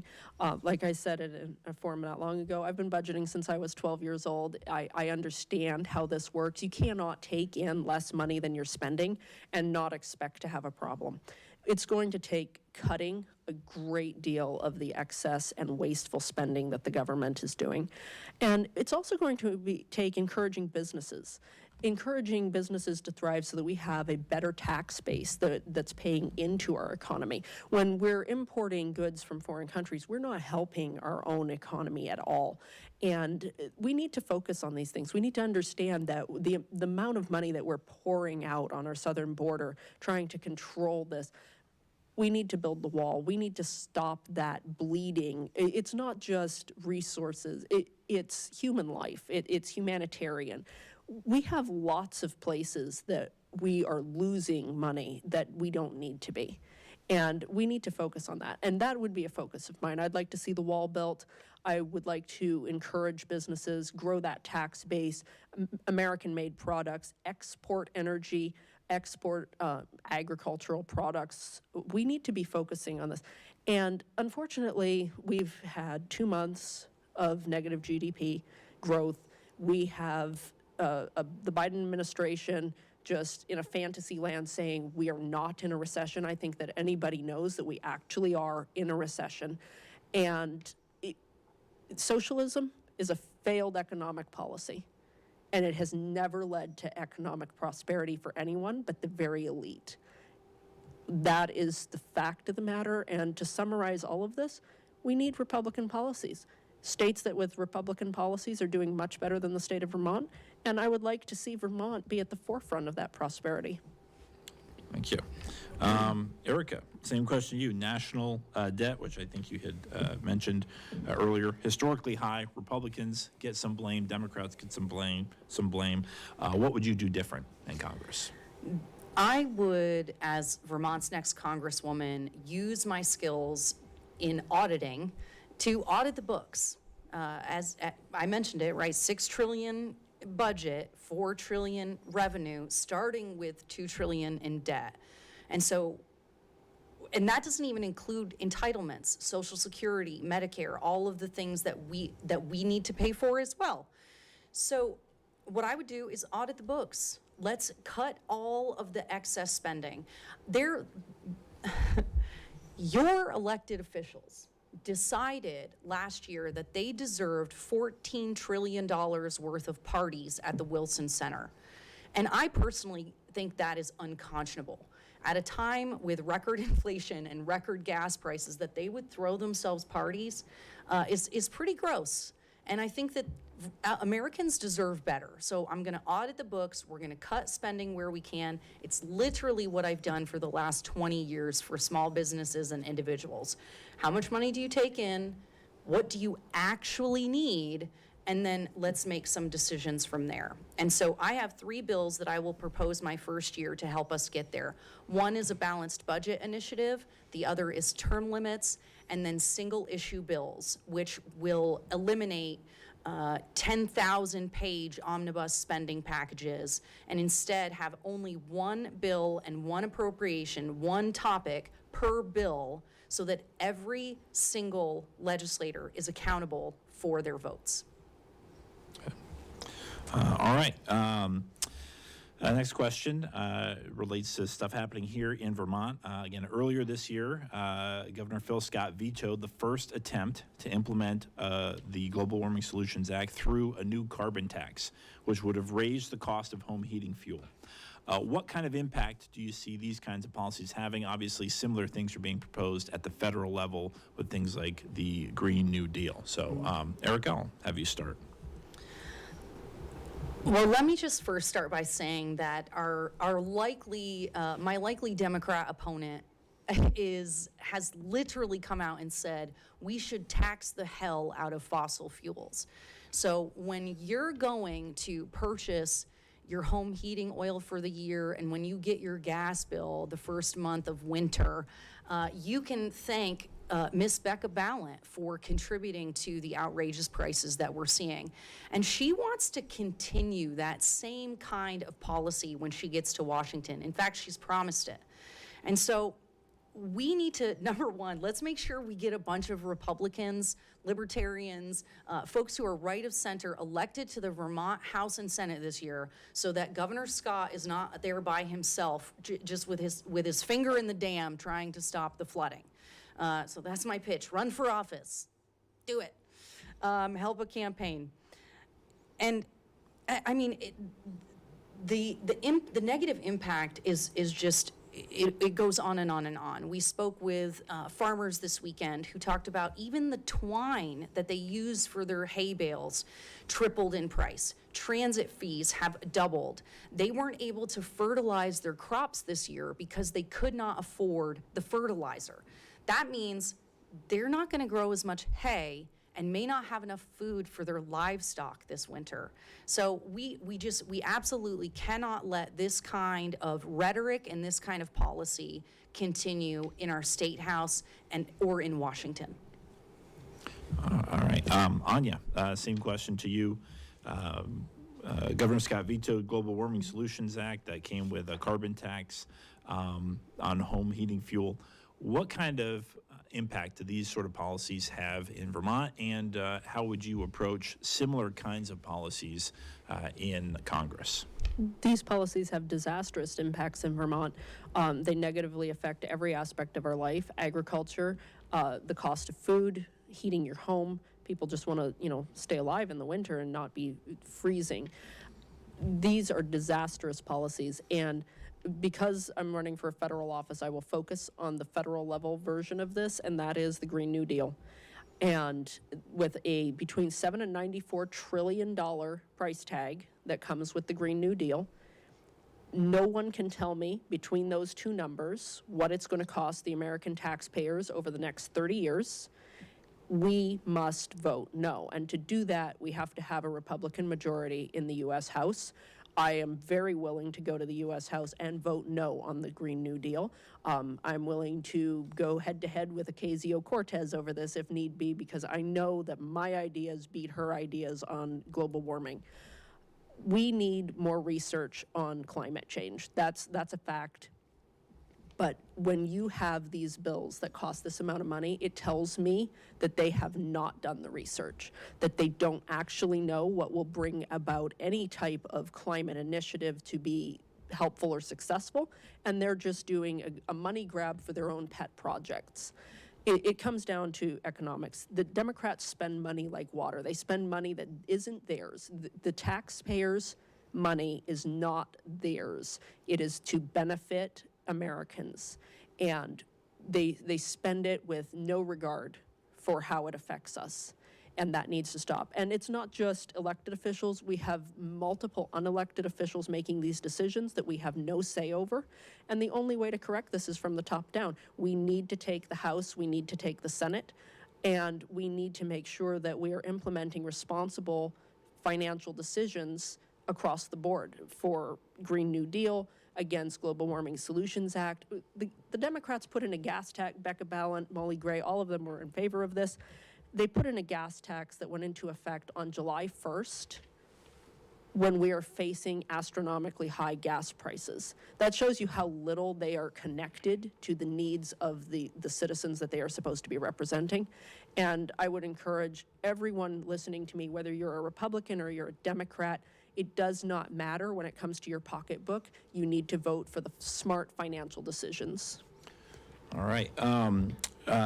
Next up, Mike from Weathersfield wants to know, what are both the challenges and the opportunities that you see for America when it comes to international trade in the changing global economy? Anya, why don't you start us out with that one? I think that the challenges have always been tariffs and so forth, you know, how much we're importing versus how much we're exporting, et cetera. I believe that when we put American products first and when we're self-sustaining, then having trade with other countries is a very positive thing. You're able to bring in items that you can't get in the United States, and you're able to send out items. We just need to make sure that we're never in a negative position where we're bringing in more than we're sending out, and that's very important. I think that the future is very bright for having international trade that works very well. I mean, obviously, with the upheaval in Europe right now, there's going to be greater needs, and I would like to see America step up and fill those needs through export. It will be good for our economy. It'll be good for Europe. It obviously, you know, taking over some of the ground that China has taken in the export of technology and so forth. I think that America could really step up our production of that and become more of a leader in that field. It comes like the CHIPS Act and all of those things. I'm very much in favor of that. That's all important, but I will also mention one other thing that's not necessarily related to trade, and that is that China is buying American debt as much as they possibly can, and they're doing so to try and place us in a weakened position. And I would like to see legislation in Washington that prohibits that type of thing from happening, that would put a cap on what foreign countries can purchase of America's debt, and to not allow China and other foreign countries to purchase our farmland at the rate that they have. China owns a great deal of American farmland. Most people don't know that, but it places us in a very vulnerable position and does not help us with foreign trade in any way. All right, Erica, same question to you. What are the challenges and opportunities for America when it comes to international trade and the changing global economy? I think the two biggest challenges that we're going to need to address are kind of summarized in cheap foreign labor, whether it's shipping our manufacturing overseas or having foreign workers come and work on visas. What we're seeing industry in the United States do is replace good paying jobs that Americans have been doing with either foreigners with visas or just shipping the manufacturing overseas. So we need to put a stop to that. I think if a company is based in America, it ought to hire Americans. That's my personal opinion. The other major thing that we saw with the pandemic is our supply chain weaknesses.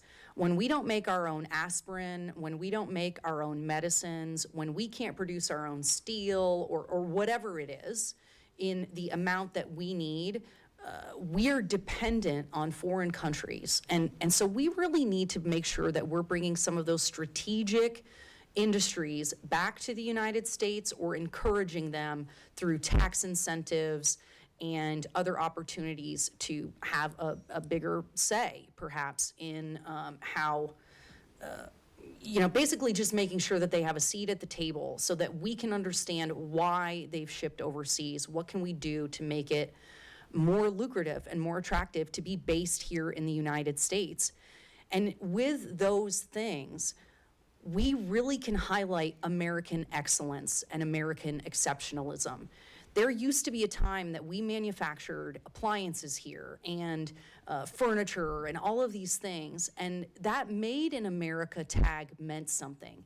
You knew it was going to last. You knew it was going to stay. I mean, we have our stove at home, I think, might be the original stove when my grandparents had the house built in 1963, and it still works.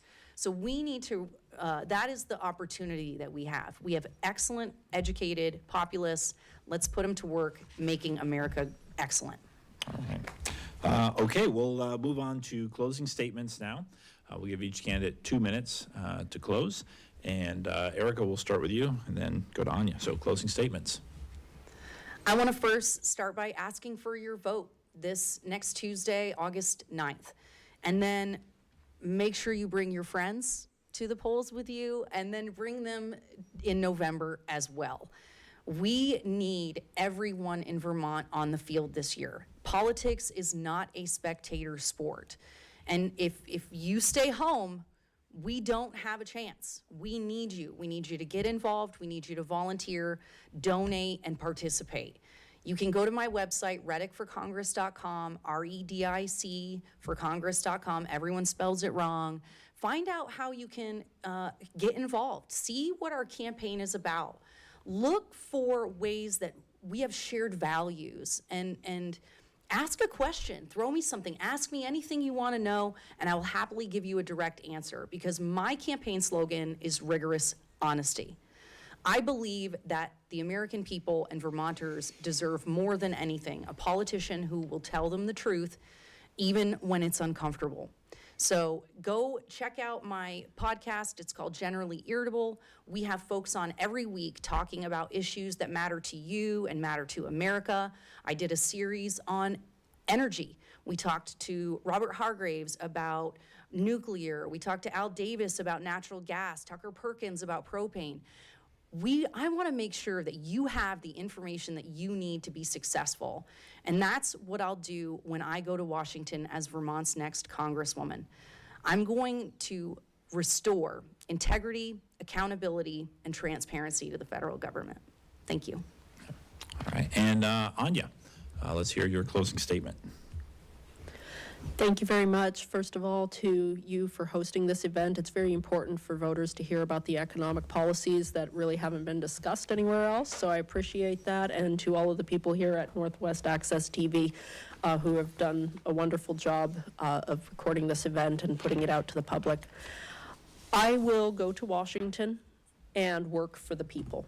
I'm putting people over politics. I'm looking forward to serving the state of Vermont, to representing the working people, the farmers, the plumbers, everybody in this state who has been without representation for so long. I will be your voice in Washington, D.C. I am a hard worker. I bring with me a wealth of experience within the business, marketing, and agriculture fields. I have management experience. I'm good at working with others to make things happen, delegating as I need, and doing the work myself. I'm going to go forward with confidence, be a very active and very efficient representative for the state. I look forward to the challenges that I will face, because I know that I am bringing with me what I need to face those challenges and overcome those challenges on the behalf of you, the American people and Vermonters. I ask for your vote on August 9th. I'm very much dedicated to serving you. I have a plan to go forward and face the Democrat challenger that we are likely to face, and it doesn't matter which one it is. I have that plan in place. It's flexible and will work for either one.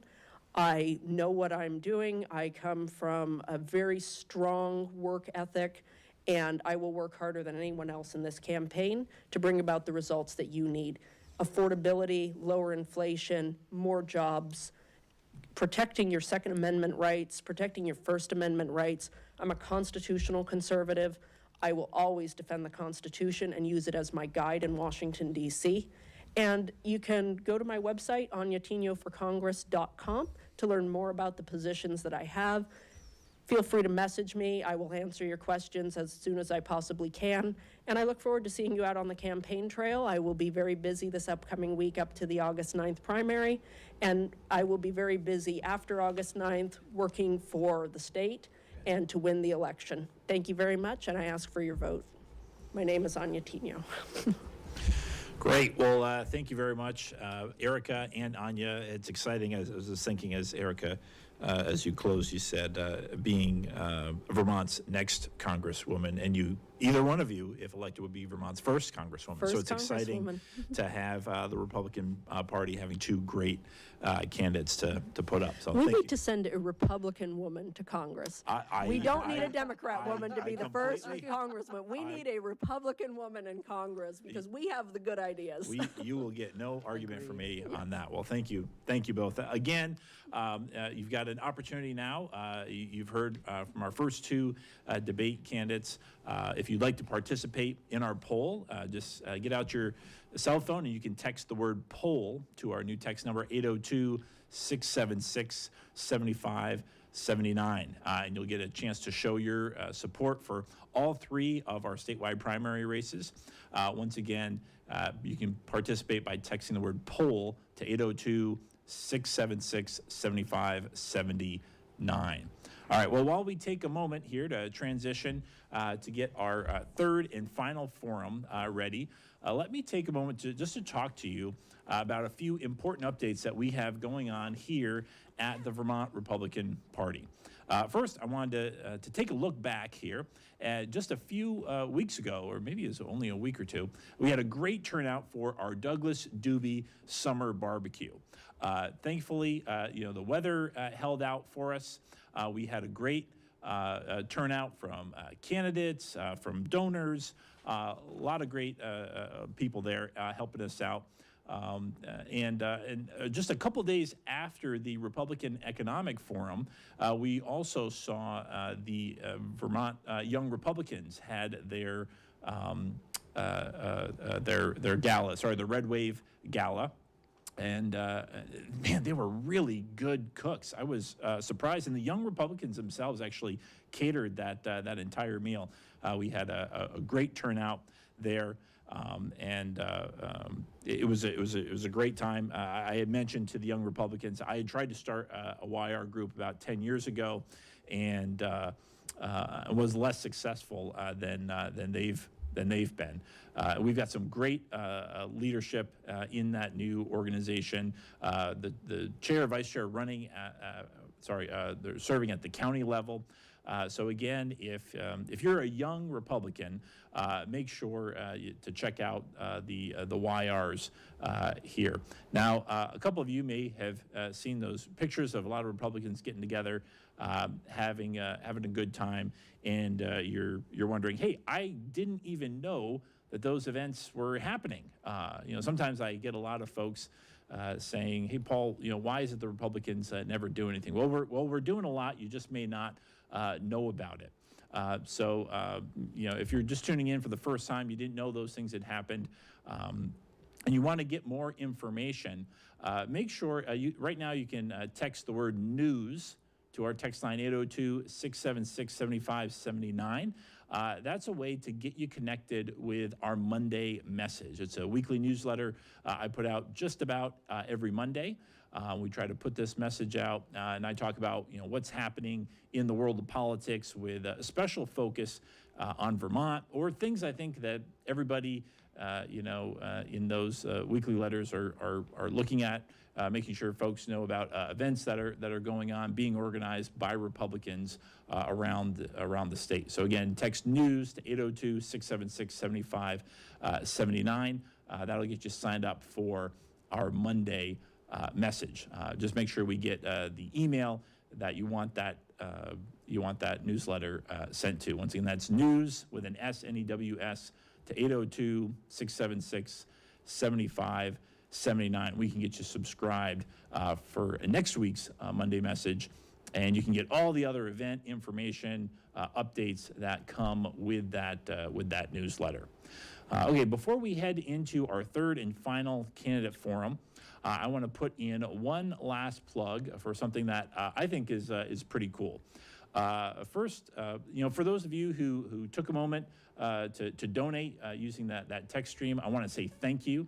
I want to tell you how much I appreciate your support. And when we do something like this, it's new. There's a lot of questions about how it's going to be received. So I'm glad to see that you've enjoyed it. I've had a lot of fun while I'm here tonight. So far, so good. But I've got something else I wanted to share with you. Another way that you can support the party and our candidates, just like the ones that you've heard from, the ones you're going to hear in just a moment. And that's by shopping through our brand new merchandise store. We just launched this store a few weeks ago. So we have a very limited product selection right now, but we'll be building that as we move up. But I couldn't pass on this opportunity while I had your attention to let you know about it. In fact, I've got one of my favorite items is right here. This is a Keep It Cool with Coolidge beverage koozie. We've taken this one right here. It's available on our store. We've taken one of the greatest Republican presidents of all time, along with his famous campaign slogan, and we've sort of reinvented it here for the Vermont Republican Party. So now you can order this koozie or a new variation. Coolidge was cooler. Which can be found both on the koozies and men's and women's t-shirts. So this is a original creation. So the only place you can get those is at the Vermont GOP store. I've actually got a couple live examples here. So you've got a nice little Keep It Cool with Coolidge koozie, and these cool t-shirts. We gave away one of these at the Douglas Doobie summer barbecue. Just a while ago. So again, you can check that out online at our website, vtgop.org, or you can text the word store to our text line at 802-676-7579. In addition to the Coolidge koozie, which is a fun little product, we've also got something else brand new that we've just begun rolling out. This is the first time I think I've talked about it publicly.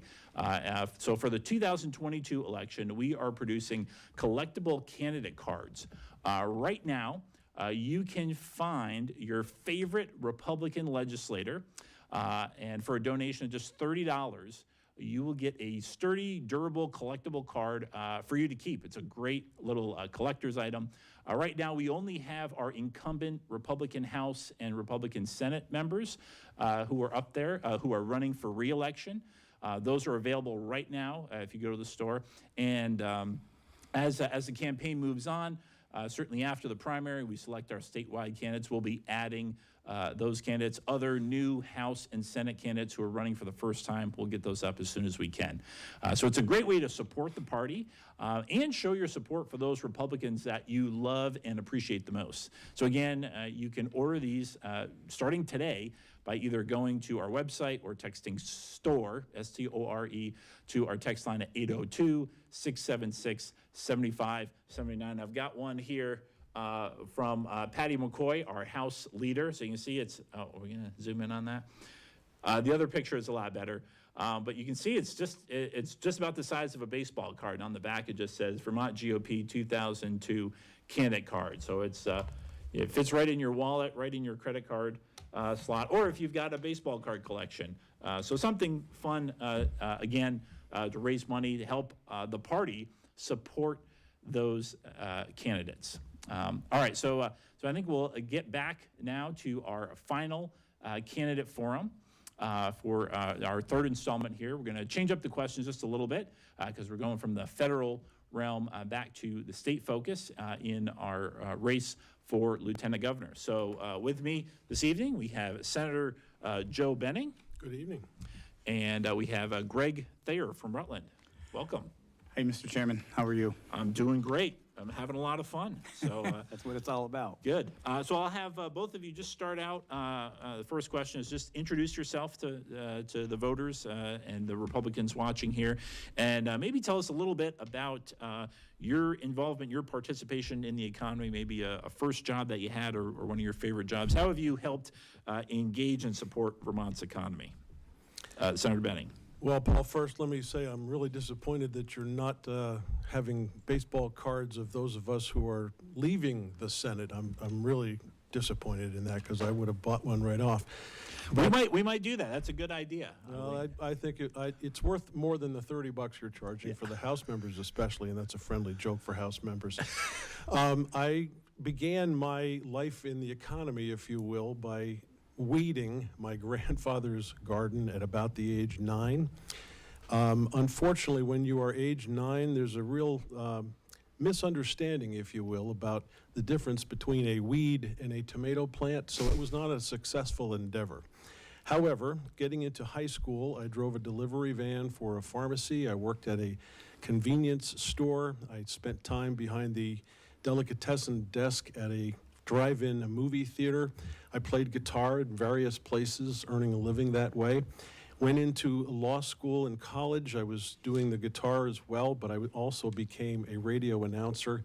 I worked at radio stations up and down the Connecticut River Valley, from WIKE up in Newport and all the way down to Q106 in Claremont. That was a great way to make a living, and one of the most fun jobs I ever had. You basically sat there all day and played music and talked to people on the air, and it was a wonderful experience. Since then, I've spent almost 40 years now as a trial attorney running my own law practice. All right, thank you. And Greg, introduce yourself and tell us a little bit about your participation in the economy. Thank you, Mr. Chairman. So I'm Gregory Thayer from Rutland. I grew up, my parents owned a couple grocery stores, one with a deli, and they owned some apartment houses, and my dad had an insurance agency. So I got to see firsthand working in the grocery store from probably 5, 6 years old right up till a couple years in college, and listening to people, talking with people, hearing their stories, hearing their hopes and concerns, and what was going on in their lives. And it was a great opportunity to really introduce myself. From there I worked as a paralegal, and then I went on to obtain my accounting degree, and I worked in banking. And I've been in the business community in Rutland and throughout Vermont, because I did a lot of mortgage work in Vermont, throughout Vermont, for about 40 years. And when I served on the city council, I also did a lot of work in economic development and serving on different committees and different organizations, from the Redevelopment Authority to the Downtown Partnership, where I introduced a Market Rutland initiative and went to the various communities in New York, Glens Falls, Saratoga, Keene, New Hampshire, and talked about economic development and bringing businesses to invest in the Rutland market. And we were successful with a couple, and we had good people, and I led that team, and it was a great experience. So I think I've done a lot. In economic development, working with developers, builders, contractors, and people investing in our communities. And I think it's so important, Paul, to people to invest. When I see a new business open, I'll put on Facebook or maybe an email, stop in and just say, hi, thanks for your investment in our community. It's a great thing. Good. Thank you. Thanks. Yeah, sure. We'll jump right into the questions here. Housing prices have become increasingly unaffordable, especially for first-time home buyers. Greg, we'll start with you. What do you see as the primary barrier to creating more housing that is affordable, and what policies would you advocate for to address this issue, which disproportionately affects younger workers? Yeah. I enjoy this question because I do have a lot of experience in real estate lending, mortgage lending as a broker, banker. I think the number one issue then, and more so today, is all the regulation, all the government regulation, the way government is strapping and holding people back from, like I said, contractors, developers. I spoke with a good friend who's a developer in Rutland. He's also an attorney. And, it's just the astronomical processes that they go through to get permits. I'd like to see the permitting process be zeroed into one page, and it goes through the whole gamut of through the permitting process. I had a personal situation when a company bought a dealership in Rutland, and they were, we're going to get through Act 250 in 6 months. I said, no, you've got at least 3 years. Well, they didn't put a shovel in the ground until 3 years. Today, the dealership, it looks great. That land is developed. It's beautiful. And so I think that's really, really important. You know, Paul, just in January, a 30-year fixed mortgage cost people, roughly about $1,249. And that's at, 3.25%. Today, in today's market, it's over $1,632 at 5.47% for a 30-year fixed mortgage. How can a young couple afford that with everything else going on in Mr. O'Biden's inflation world? But no, we're going to get into that. So I'll end there. Thank you. Sure. Joe, same question to you. What do you see as the primary barrier for housing that's affordable, and what would you advocate for? So first, let me offer to young people who are trying to move here, pay very close attention to where you are trying to purchase a home. I have 2 children. The oldest has just purchased her first home in the town of Walcott. My son, who's a little bit younger, happens to work down in Norwich, which is a bedroom community basically for Dartmouth Hitchcock. There is no possible way that he could afford anything in that neighborhood, and never will be at the rate that he is being paid right now as a machinist. The bottom line is, if you're coming into the market for the first time, pay very close attention, because there are places in Vermont that actually still have reasonable home prices, and you can get a mortgage in this day and age if you are successful in trying to maintain your own income. One of the things that's impacting that is daycare availability.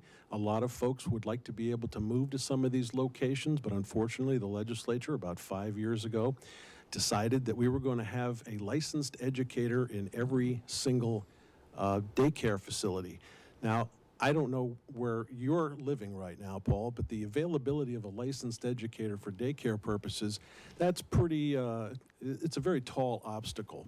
In the statistics that we got back, Essex County lost 40% of its daycare availability. The rest of the state lost 7% statewide. So trying to get the state government to pay attention to what it's actually doing and the impacts it's having, even if it's well-intended legislation, that's the kind of thing that we have to repeal and make sure people have daycare availability. The other part of this is trying to get people to come here for good-paying jobs. That is a trick, but it is something that is in the pipeline. Phil Scott just authorized a tremendous amount of spending to build some housing. Those projects are not yet in the shovel-ready pipeline, but the money has been allocated. So we're doing some testing around the state to see if that actually works. And I guess I'll close this particular section by saying, when you're trying to buy a home, every one of us that's currently in this room at some point went through the process of trying to buy a home. Learn about the mortgage system. Figure out what banks are available and what their rates are, because there are differences of opinion. You don't have to go to just one place to try to get something. All right, thanks. The next question is about workforce shortages. Many businesses have experienced workforce shortages even after that bonus unemployment benefit dried up, which was sort of supplemental for COVID. What do you see as causing this shortage, and what are some things that we can do that could potentially address it? Senator Benning, we'll start with you. So our population, unfortunately, has declined tremendously. Every school in our state's system is suffering a loss of students. The bottom line is that people have looked at education as the first problem in this discussion. How do we get schools to be more efficient? How do we get people trained in such a way that they're able to look at something differently than we would have done as we were their age?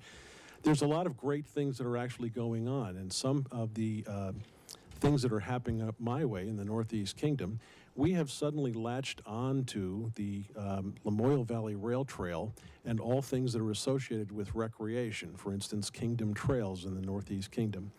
Those trails are actually attracting new businesses, people who are bringing in new ideas on how to make a living in this state, and I think those new ideas are going to be what's attracting people into the workforce. But we have to be competitive. We have to have great salespeople on behalf of the state of Vermont. We have to have people, for instance, at the lieutenant governor's level, who's willing to go around the country and the world, if be that may, in order to attract people to this place that can bring in those good-paying jobs. That's what's going to be our key to getting the workforce situation changed around. Thanks. And Greg, what are your thoughts? Workforce issues, what's caused the problem, and what can be done about it? I think some of the problems, Paul, lie within the government, the majority of them. And, especially in the last 2 years with all the government freebies, all the free money, encouraging people to stay home. And we have jobs here, our workforce is lacking. When I was on the city council in my Market Rutland initiative, everybody, when we had our first couple of meetings, started talking about Castleton State College. And it's like we have a nice little college around the corner called CCV. We have St. Joe's down on the river. And we have trade schools that was affiliated with Vermont Technical College. We need tradesmen. Everybody was pushing, for college, but we need tradespeople. My son went away on a basketball scholarship and hated it. Came home and started doing landscape. Today he has a very successful landscape architectural design business, playing with rock all day. He's happy, he loves it. Just gave me my first granddaughter. So, I don't think paying people $10,000 to come here is a good program. I think that we need to go out like we did in the Market Rutland Initiative. We went out and talked to people, bring people here. Vermont is the best place on God's green earth. And they used to say Rutland was the best part of it. Well, today it's Vermont is the best part of it. And I just believe that, I believe in people and that we need to give everybody the opportunity. And we can attract. If we lower taxes, get rid of regulation, make us business friendly. We're not. New Hampshire is. Florida, Texas, other states, South Carolina. We need to make Vermont business friendly, and we're not. And those things will sell Vermont. It'll sell itself. And it's a great place to be. Sometimes a little cold in the winter, but that's why we have heating systems. So thank you. All right. Speaking of being business friendly, earlier this year, Governor Scott vetoed the first attempt to implement the Global Warming Solutions Act, which would have enacted a new carbon tax that would have raised the cost of home heating fuel. What kind of impact do you see these kinds of policies having? And Greg, we'll start with you. One word, devastating. Devastating to people. Young people we just talked about, first-time home buyers trying to buy a house. Now they have to factor in their heating costs and what could have happened under that program. That's a horrible bill. We need to repeal the Global Warming Solutions Act, period. There's nothing else we should be thinking about on January, that first Tuesday in January, but to repeal that, because we are going to make gains in this legislature. People are talking, and I think we're going to get the part of the red wave here. So I would look really hard at that. And, Democratic leaders want a carbon tax. They want the Global Warming Solutions Act. They want the home heating standards. There's regulations coming out on vehicle purchases. If you want a more expensive Vermont, then vote Democratic. If you want personal responsibility and freedoms and independence and liberty, then vote Republican, conservative Republican, up and down the line. People are afraid out there of what's going on in this big government stuff. So, thank you. Yeah. Senator Benning, you were in the Senate when that all happened. What are your thoughts about the clean heat standard? I certainly was in the Senate, and we argued as a caucus, the Republican caucus, all 7 of us out of 30, very much against the Global Warming Solutions Act. We were countered by a group that was very much in favor of trying to impose these regulations. What had previously been goals were suddenly turned into mandates. And the mandates, if they were not met, enabled virtually any Vermonter to now sue the state. This is a terrible piece of legislation. I agree with Greg that it should definitely be repealed. You may have seen my op-ed piece on this conversation. It is absolutely horrific to have a state senator stand up and say, you know what, if you have problems with your heating system and you can't afford it, get a blanket. I mean, that is just absolutely anathema to anybody in this state, and I sincerely hope that people are voting Republican and not the folks who are passing this kind of legislation. Good. It's often said that one of America's strengths is that we run 50 laboratories of democracy.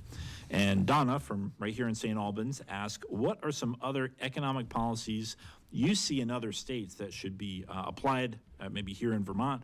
Or what are some mistakes that other states have made that we need to make sure that we ought to avoid? Senator Benning, we'll start with you. Well, I would start by looking the 18 miles across the river from where I live to New Hampshire.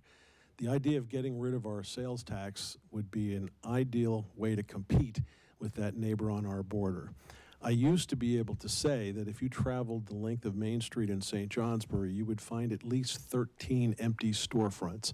If you went to Littleton, New Hampshire, which is right across the river, you would not be finding any empty storefronts. So being able to compete with the neighbors right next door is very important, and it's something that we should be looking at. How did they get to where they are? Why are they where they are? And why are we where we are? Because we have a government that is so much overbloated in comparison that it makes sense to take a harder look at what we're doing to ourselves. The other part of that now is that we have spent a tremendous amount of government money, which is your tax dollars, quite frankly, in trying to fix these places. But we are investing millions and millions of dollars on housing in places that have storefronts below them. These are multi-story buildings. And the storefronts being brought in is great, but when you're only getting a few $100s a month for an apartment that you have just invested millions of dollars in refurbishing, that does not make any sense with our tax dollars, and I think we need to take a hard look at what we're doing to ourselves. Good. Greg, same question. 50 laboratories of democracy, what are other states doing that we should be doing, or what are they doing that we should make sure we avoid? First, I just want to mention that we are a constitutional republic, not a democracy. And that I think that's really important for people to understand. We need to follow states like Florida and New Hampshire, like Senator Benning just cited, South Carolina and Texas, and stop these regulations, stop handcuffing our people. And that's one of the biggest problems here in Vermont. We have too many regulations. And we need to open the floodgates to economic development, stuff that I've worked on when I was in the city council in Rutland and other committees afterward. We need to learn, Paul, from our history. And we're not doing that from our past. And what economics show us, economic policy shows us, limited government strives for economic development when we adopt good, sound regulations. I'm not saying we need to do away with all regulations, because we do need to keep people safe. I get that. But it's overburdensome, and they're handcuffing us. And that's why we've got two beautiful states, and Vermont's more beautiful, but Vermont and New Hampshire, and geographically, and what they're doing there and what we're doing here. And they're prospering, thriving, and we're not. All right. What lessons can we learn from our response to COVID and the impact that it had on the economy? So, Greg, we'll start with you. COVID. Follow the Constitution and don't shut down business. I think Governor Scott made a horrible decision, and I know a lot of it was the people around him in shutting down business, shutting down churches, schools, community centers. And the statistics show today, and studies show today, that it didn't do anything to stop the spread. So I just think that we really, really went the wrong way on the whole COVID shutdown. And hopefully we learn from it, because, there'll probably be another something. And when that happens, that we don't shut down. We have to follow our Constitution. We funded disaster for businesses. So many great businesses are out of business today because of the shutdowns. And Paul, that's serious. And so I open, our schools today are barely know how to open. And they're afraid. Teachers have controlled the conversation so much to reopen. And our kids need that. And these masks, what they're doing to our children.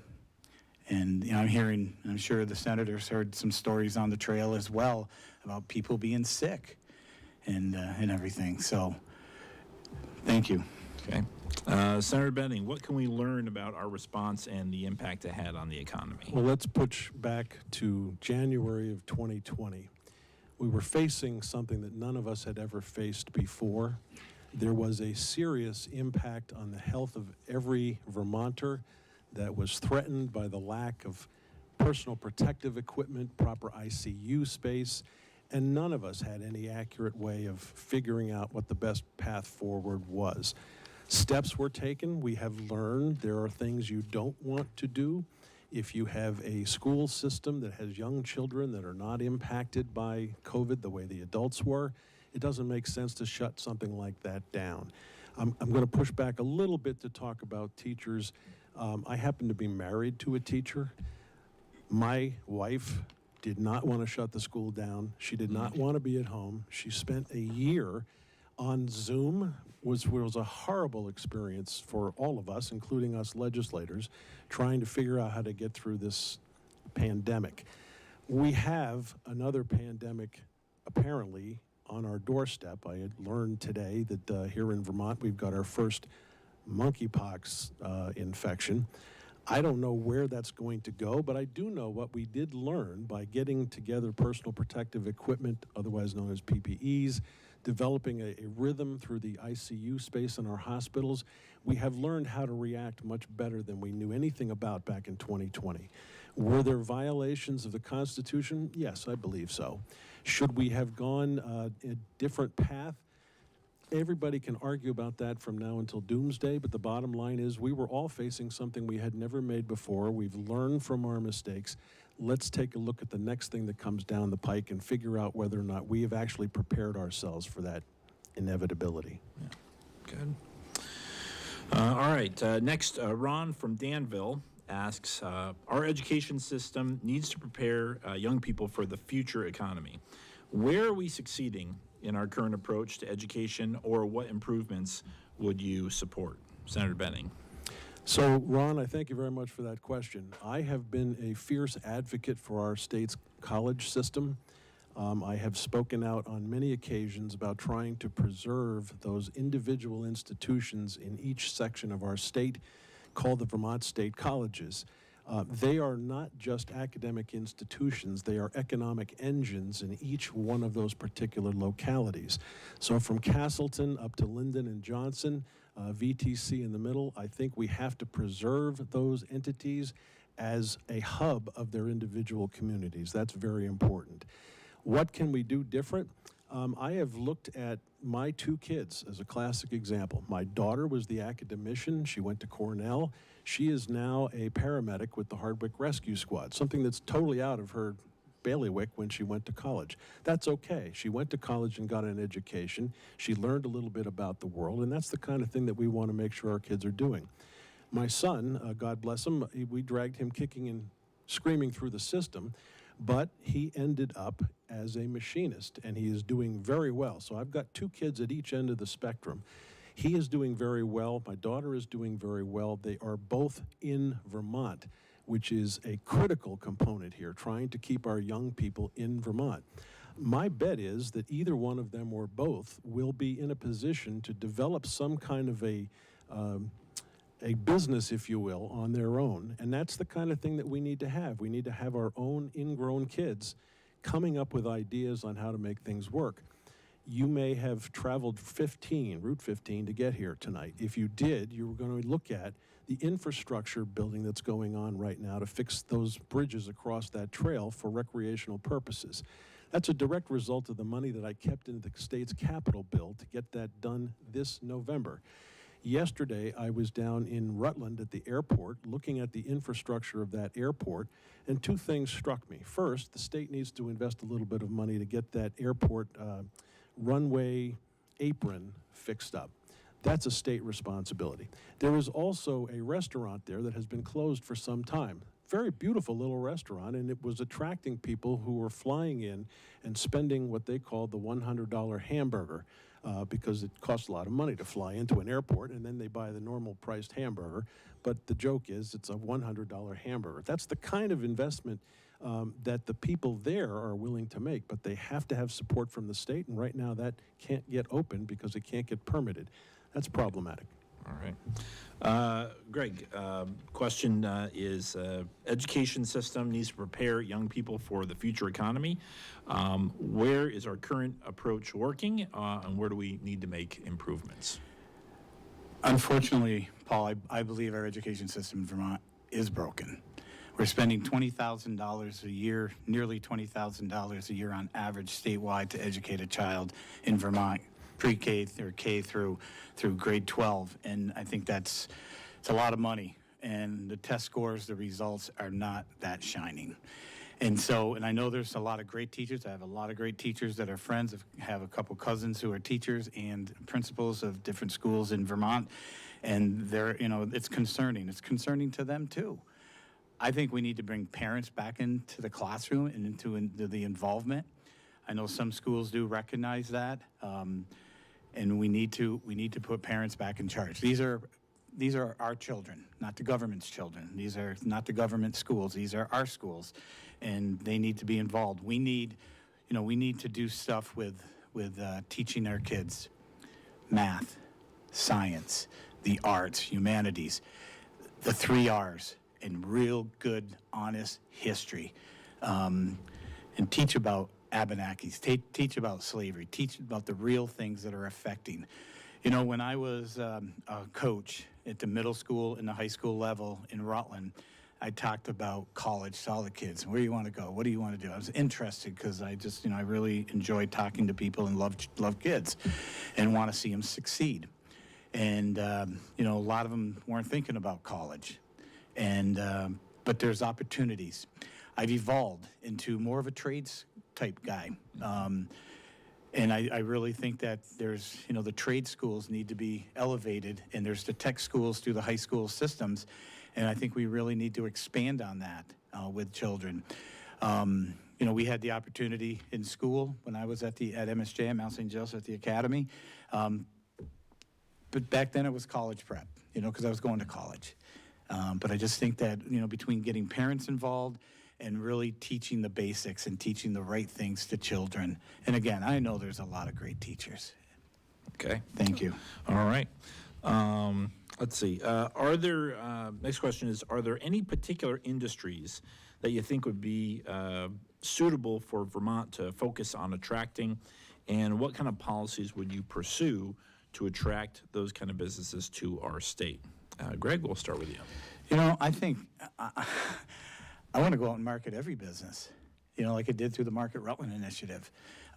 So I think there's a lot, Rutland for a time was doing plastics. Now you can't have plastics under the environmental procedures policies. So, I'm open, in our airport, when I was on the Chamber of Commerce board, we would try to attract vendors to come in to Rutland that were germane to GE. And we'd place them down in the airport industrial park, stuff like that. I think we need to get our economic developers. I went to the governor's press conference a week or so ago in Rutland, and I think they're doing a lot of good things. There's a lot of good programs. There's programs to help people. There's opportunity. We are a nation of opportunities. There's so many opportunities available. People just got to get off the couch and go get them.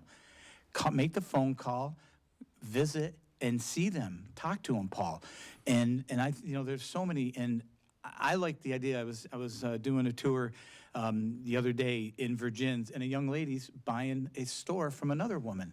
And I think that's a great thing when the younger kids. Today we were doing a tour here in St. Albans. What a great, vibrant city, St. Albans. Their ad that they're doing, the stuff they're doing through the TIF program, through the State Economic Development Office, is incredible. We need to do these things.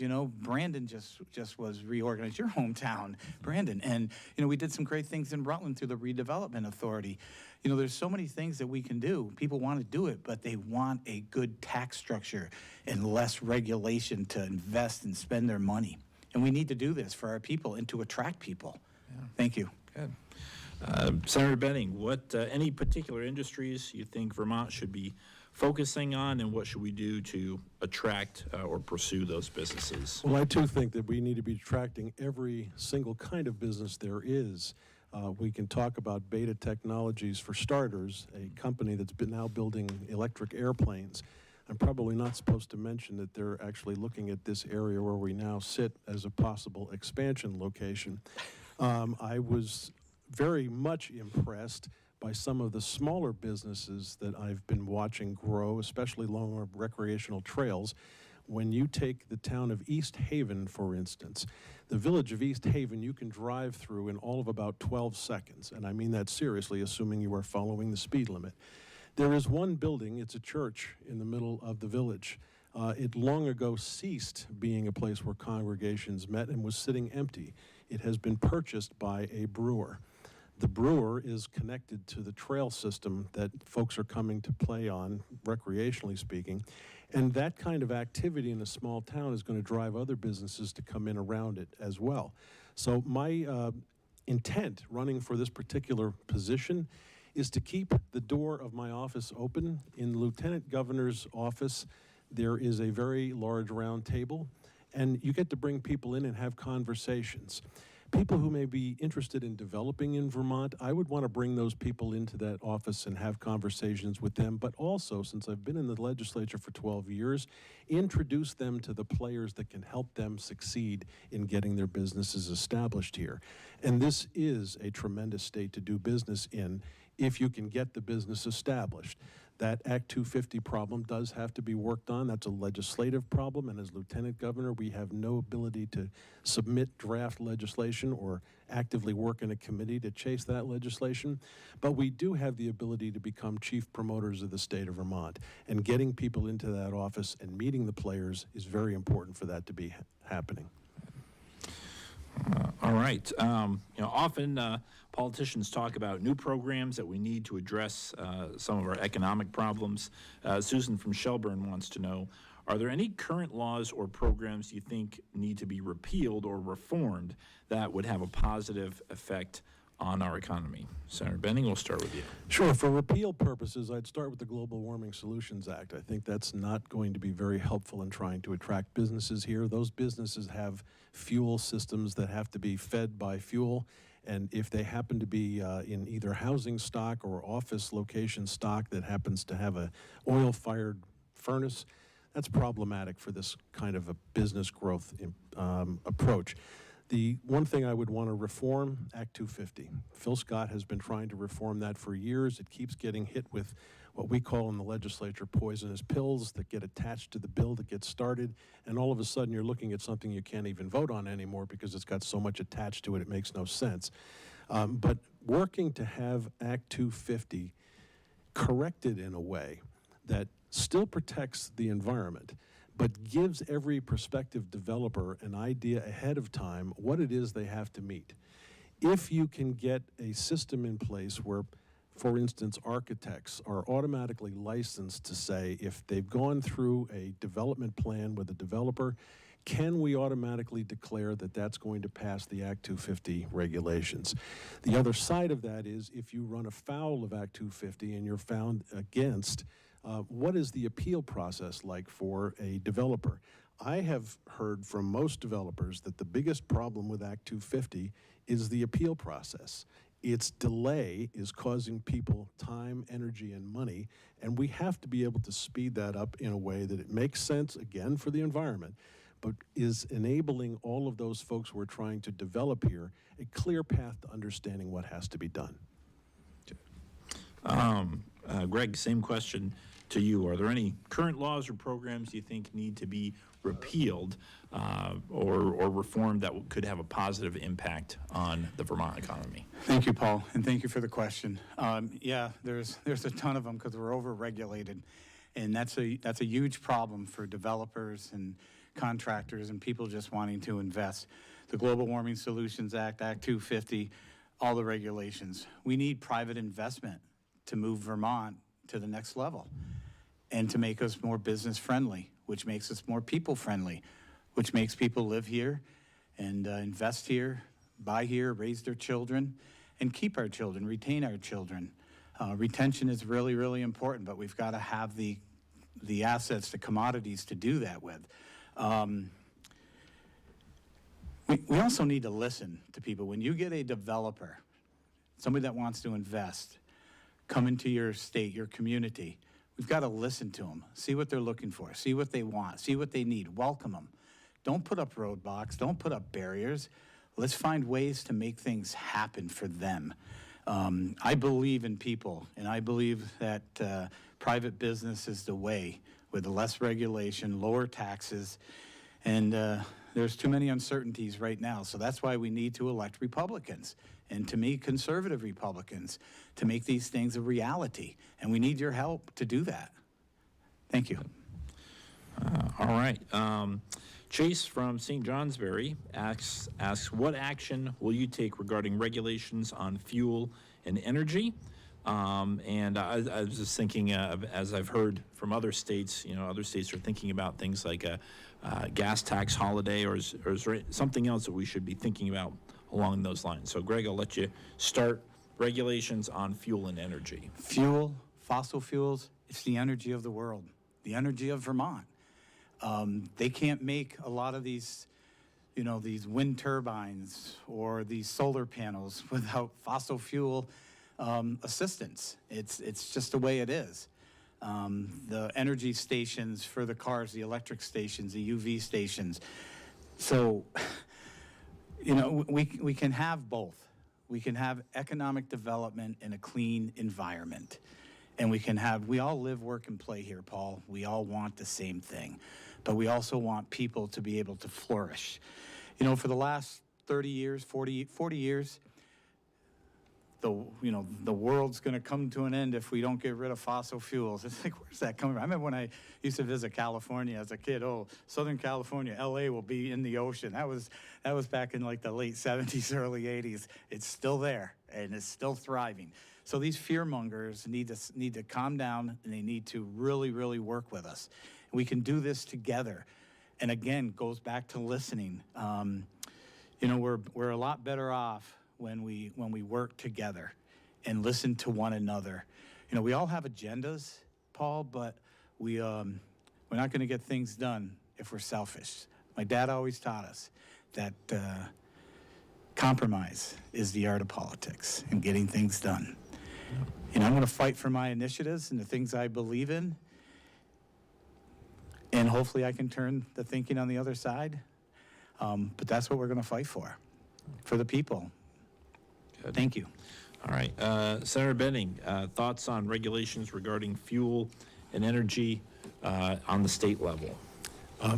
Paul, you were kind enough to give us the questions beforehand. I happen to know Chase in this particular situation, and I know that one of his biggest concerns was the new regulation that requires all of our oil tanks to be inspected before we are delivered our next tank of oil.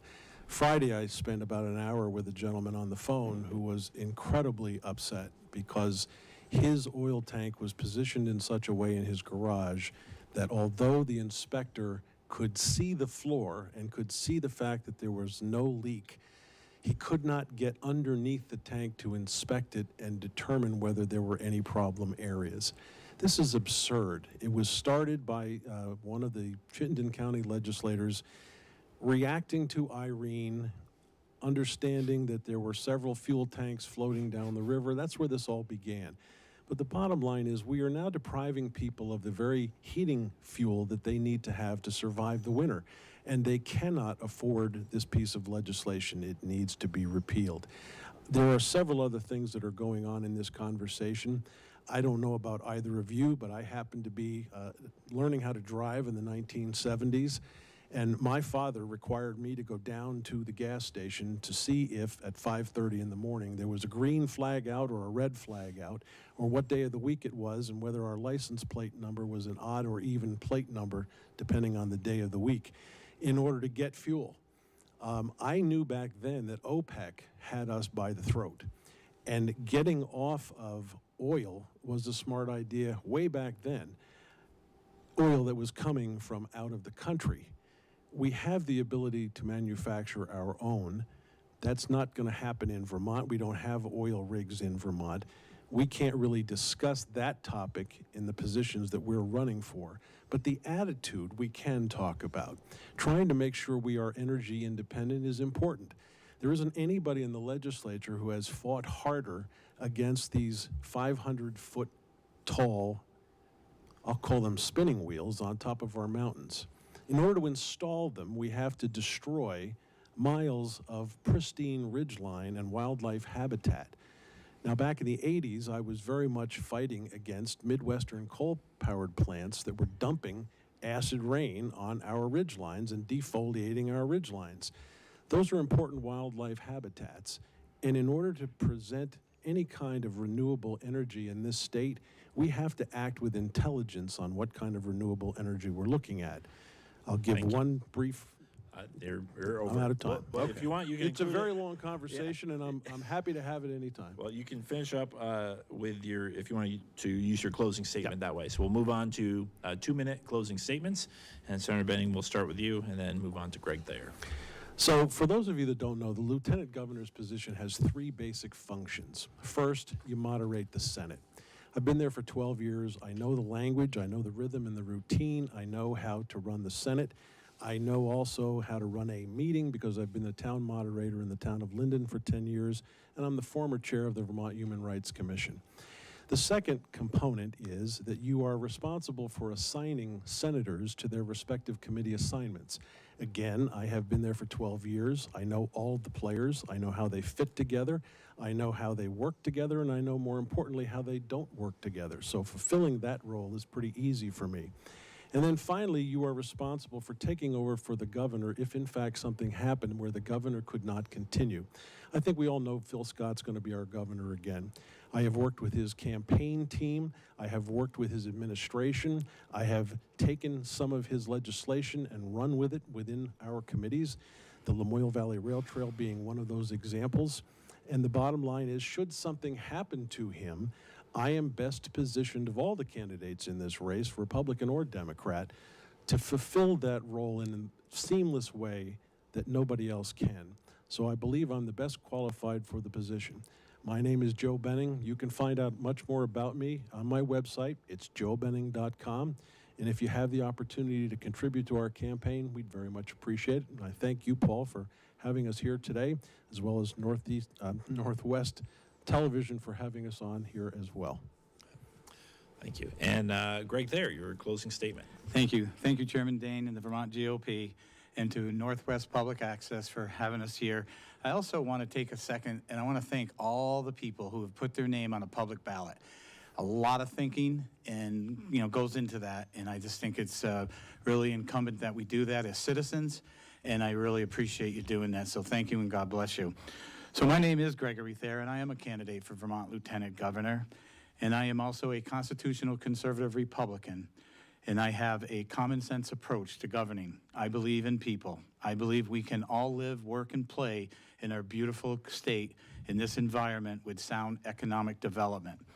My core values were bred in me as a young boy working in my parents' grocery markets and seeing and talking to people and getting to know their life, their family, their struggles.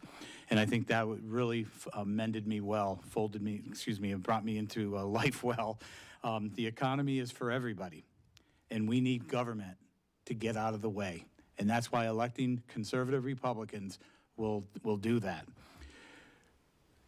I want to take a second and thank our law enforcement community and their family, and we need to give them every tool possible to do their job, including qualified immunity. I also want to say that I've been in the trenches of economic development, and I know the hard work that goes into it as a city alderman in Rutland and working on various committees. Lastly, and very important to me, is our constitutional rights as Americans, as Vermonters, and I want to protect your rights in owning and carrying a firearm. I also want to defeat Article 22, Prop 5. I want to defeat that, and I'm working hard to that end. Again, my name is Gregory Thayer, and I am a candidate. Please visit my website at www.thayerforvermont.org, and 4 is spelled out. And I'm going to ask you to do the Gregory Thayer call plan and call 10 people to vote Republican. Vote Gregory Thayer up and down the ticket. on the 9th of August. Thank you very much. God bless you, and God bless your family. Thank you. Thank you, Chairman. Great. Well, thank you both, Senator Benning and Mr. Thayer, for joining us. And thanks to all of you who have stuck around and watched our the first ever Republican Economic Forum. Once again, you've had a chance to hear all three candidates, and now's your opportunity to participate in our unofficial poll. So just text the word poll, P-O-L-L, to 802-676-7579, and you'll get to show your support for the candidates in all of these races.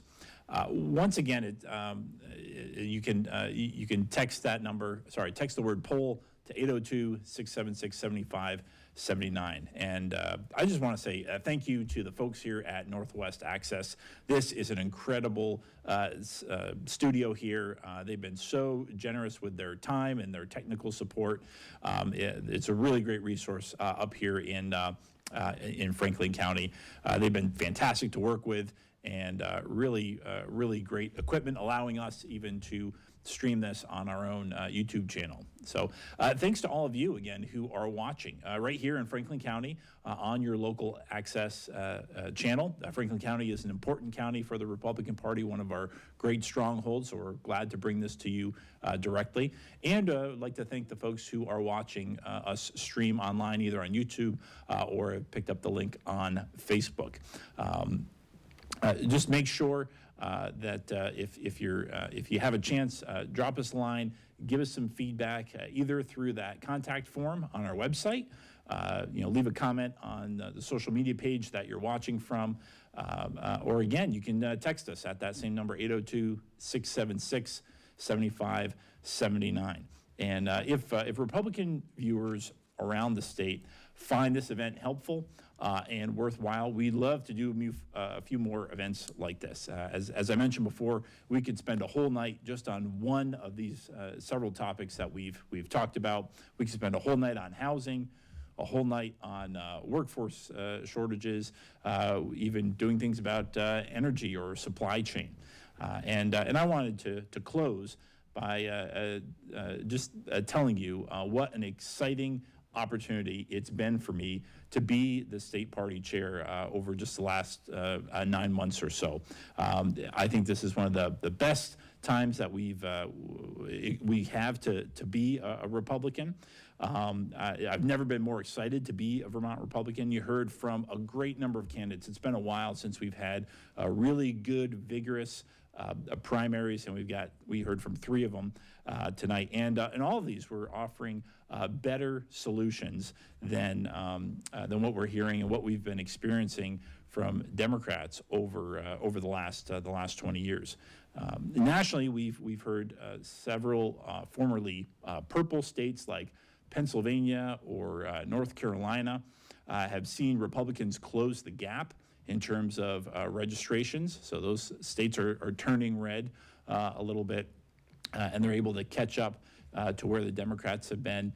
And even in some states that were solid purple, like Florida and Kentucky, Republicans have now surpassed voter registration of what the Democrats have in those states. And while we don't have party registrations here in Vermont, I can tell you sort of anecdotally, I believe there's a similar thing happening here. And just last week, Boston Magazine put out an article called The Purpling of Massachusetts.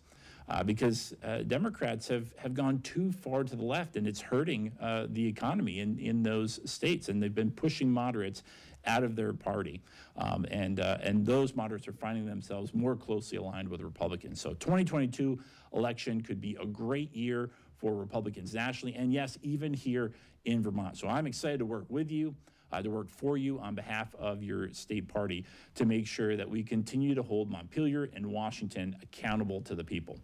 Vermont Republicans want to see a government that is more affordable, more accountable, and more flexible for all people out here who are living under it. So once again, don't forget to vote a week from tomorrow on Tuesday, August 9th in the Republican primary.